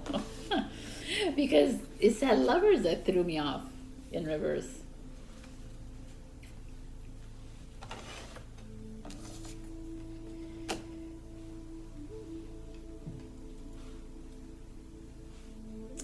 Like if you look at the cards without this, it's like amazing abundance coming your way, significant change happening. Oh my God, the 9 of Cups is fulfillment. This is abundance, even more than you can imagine. You're going to be like heading into something worthy of dragons, right? Which is splendor and like magnificence. Luck is on your side. The change is super positive. So I'm looking at it without the challenge, right? You've come from poverty. You've come from a poverty mindset, perhaps. You've come from a bit of a depression, a sadness. You've had a rough life in the past, perhaps, very, very past. And here you are finding yourself like you're making it. You're doing well for yourself. You are. It's beautiful, this energy. But you have this Lovers, who's not going to make it easy for you. There's someone that is going to, maybe someone's going to leave you, divorce you, separate you, take lots of money from you. Or someone is going to, giving you a hard time. Someone is making you feel less than worthy of yourself, and making you feel like you've made the wrong choice, right? It's also about wrong choices. Maybe you've made a wrong choice along the way with someone. Maybe you're not loving yourself and you're not seeing this grandeur that's happening in front of your eyes. Look at the future card. It's the hangman, the hangwoman. The hangwoman is you taking becoming an observer and looking at things in a different way, looking at things with different perspective, different eyes. It's not a bad card for me. It's just you, like, things are going to start to change in your life. They're moving forward for you, even though you have a lover, partner, someone in your life. It's very similar to the Capricorn energy a little bit. The hangwoman is this feeling of you becoming the observer. So what can I tell you, Aquarius, here? The things seem to be going your way. You are coming from a little bit of a depression mode, like a little stint of depression or financial instability. But again, I'm sorry to tell you, but this lover's energy here feels like they're holding you back from happiness. They're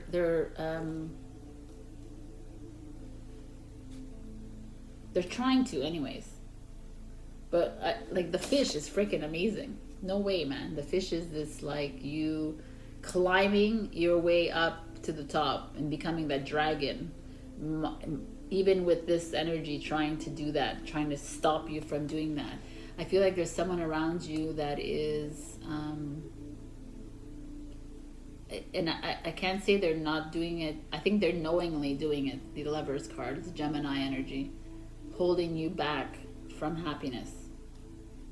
You know, nobody actually does that because really it's the mirror, exactly, right?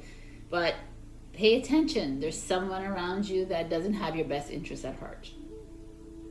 Or it's you making the wrong choices in your life. And you have to pay attention to that. And to get out of this little, like, victimization here.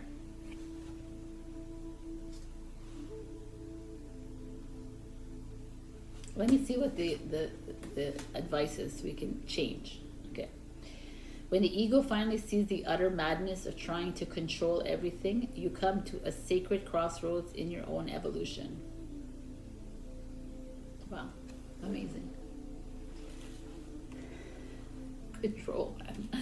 So you can't control what the lover is going to do around you. You can't control that situation. You can't control what another person is going to, how they're going to react to your great fortune, right? You can't control that. But you can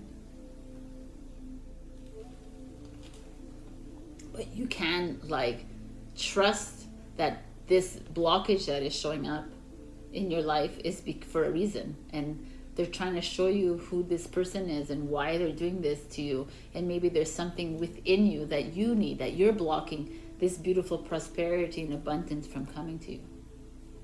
So, poof, oh my God, you're never easy, eh? The spiral dance of the goddess is your other advice, which I'm going to read in the book.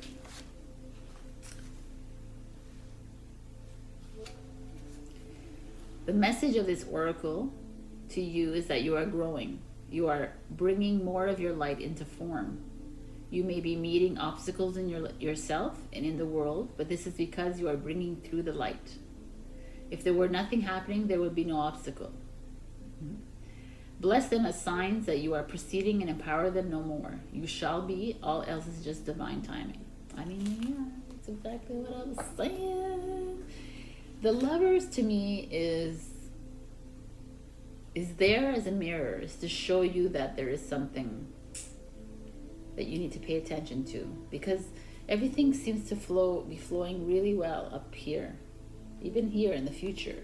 The future is you maybe stop taking things so personally and just take a step back and become the observer of your life. Become the dream weaver as well, but you can be a dream weaver by observing as well. So to me, there's some interesting energies happening here. Let's see your love reading. Let there be closeness between you, but always give each other space. Love never claims, is simply allows and gives. 100%. Something's really nice, beautiful here. You can take a screenshot if you want. I mean, I gotta say the Lovers threw me off this time around. So I gotta say that be careful with your partners holding you back from your from this beautiful change coming into your life, but also be wary of your choices that you're making in your life, because this is a choice card. It doesn't have to be always someone else's fault, right? It's something else. Or just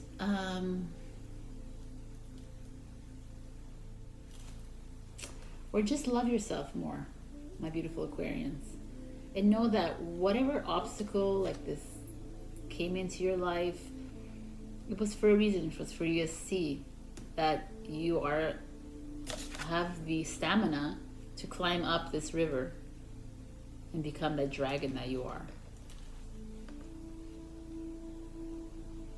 Wow. Okay, Aquarius, this is the message. It was like an interesting one. I love you. Check your rising and your moon for other messages. Also, they've added a thank you button below, so if you want to support my channel, you can just give me a little donation. Otherwise, you can support it by sharing, liking, comment, and subscribing. Every week I'm giving a free reading at the end of every week in February. Love you. Bye. Hello, my beautiful Pisces. Sorry about that. Here's your overall energy. Your overall energy is the Judgment card. So this is the Scorpio energy, which is your fellow water sign. Judgment card is also the second to last card in the whole Fool's journey up into the world. They come to the Judgment, which is that aha moment, the awakening moment, that moment of judgment, right? Like, but in a good way. Like, oh my God, I see now what I need to do. Oh, I understand my journey. Oh, I needed to go through these trials and tribulations to get to this card. I get it now. So let's see what is going on for you, my beautiful fish. We have 3 advice cards for you. We have the Temperance card shows up as your past. The Temperance is the Sagittarius card. Could be a Sagittarius in your life, but also could be this balancing of emotions and within your life. So balancing emotions in your mind and your physical and all the different types here. There's this feeling, it's like moderation, finding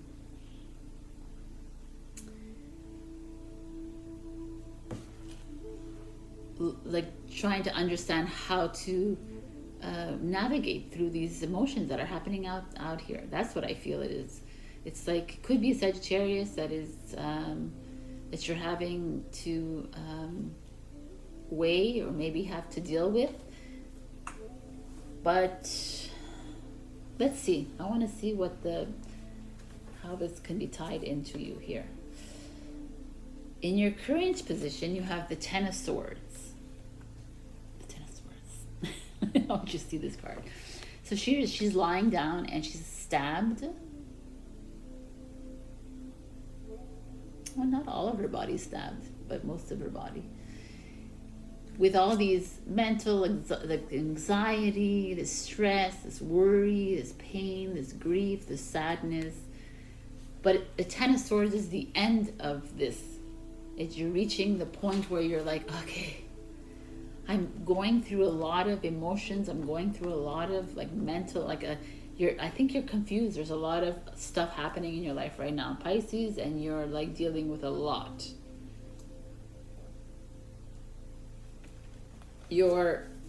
Dude, really, man? Your challenge is a 7 of Swords,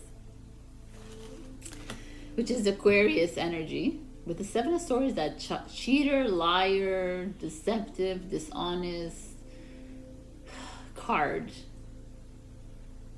But it's your challenge, so it's reversed at least. So that means that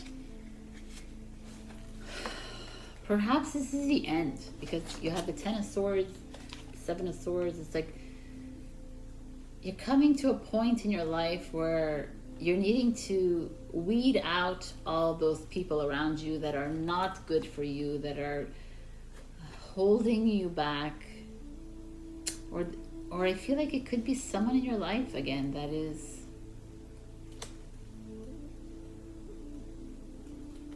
lying to you. So, I don't know. It could be the release of this, though, because it's the challenge. So it could be a release of your anxieties. I'm going to look at the cards, like the root and the what's coming. The root is the harpy eagle.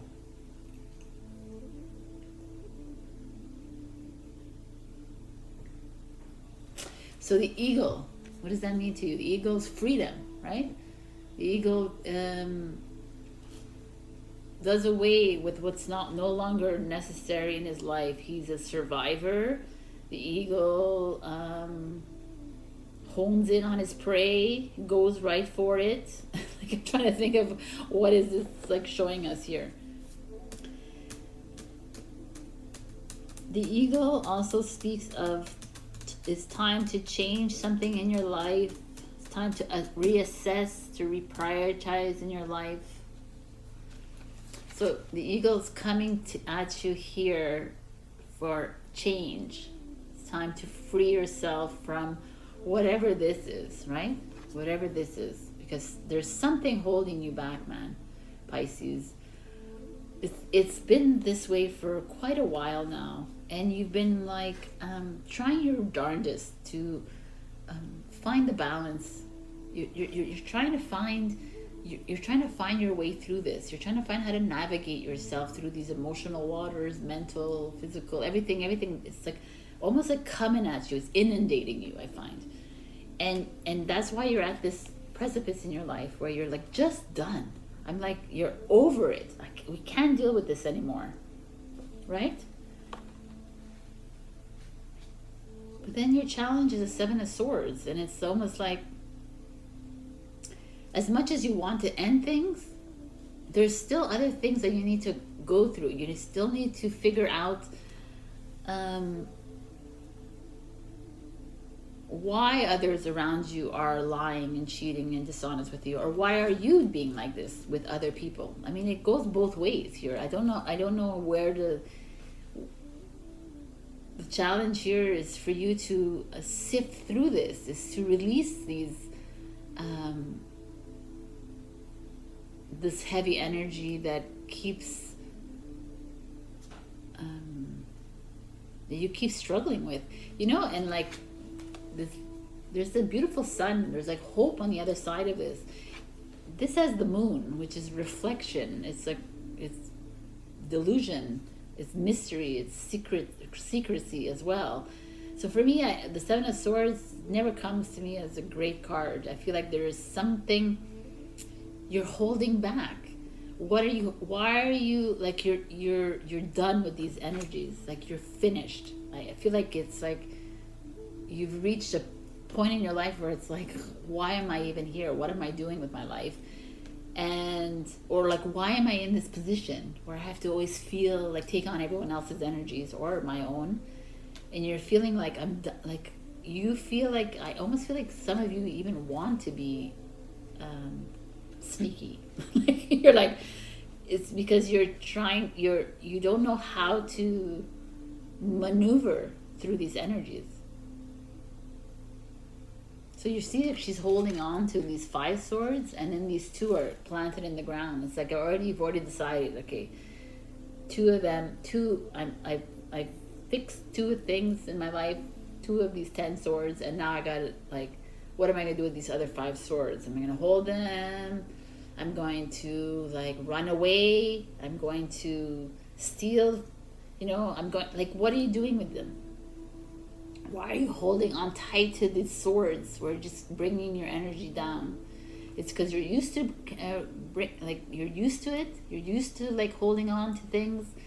You're used to people stabbing you in your back. You're used to it, so you don't trust. That's what it is. You're not trusting. That's why the eagle's here is like, let it go. Open those wings of yours and freaking go. It's time to change it all up. It's time to start trusting again, even though you've been dealt with like a lot of reasons not to trust.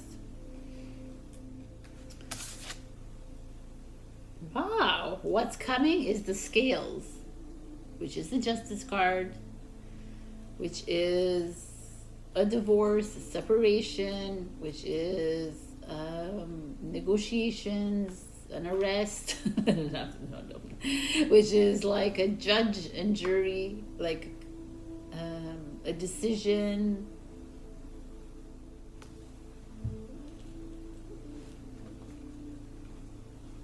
I mean, what can I say when a tarot reader sees these cards? Like, this is also a Libra. This is also an air energy, mental energy. This is 10 of Swords is Gemini. 7 of Swords is Aquarius. And you got Libra. You got all the 3 air signs right here. Coming at you saying, yes, there is some massive... You are in your head, Pisces. And what's coming towards you is a balance, right? But a solution, a result, or like, what is it called? Like a verdict, right? Kind of thing. What's coming towards you that is almost necessary for you at this point, because you've been struggling a lot. I feel like you're in this like tornado of stress, anxiety, like so much stress, so much thought, and your own, like, it's almost like a self-sabotage card. You're almost not trusting anyone, not because of all this energy happening here for you. You're like, anyone who does anything, it's like, why are you doing that kind of thing? You're going to ask everybody. You're going to like, but also you could be doing that, by the way. I'm like, I don't know what's going on. You could be being sneaky, and then something's going to happen because of it. The verdict, right? So be careful, Pisces. These energies are showing up to you because you're needing to face up to them, because for me, this Swords energy showing up is, it's time to come face to face with your demons. It's come face to face with why you don't trust people. Come face to face with why you self-sabotage, why you sabotage others, why you're deceitful, why people are deceitful towards you. It's like a whole bunch of things to talk to yourself about. But the scales to me is like, you're needing to find that balance, or else you're going to find yourself very entrenched in your mind. And we're needing you to come out of this mind of yours and free yourself like the eagle.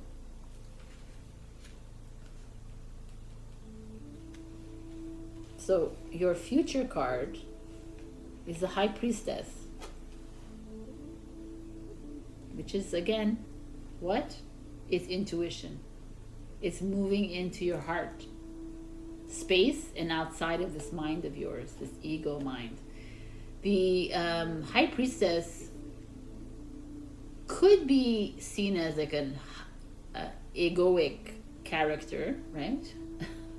Because she's so sure of herself and confident of herself, but she does not lead from ego at all. She does not lead from her mind at all. She leads from her intuition and her heart.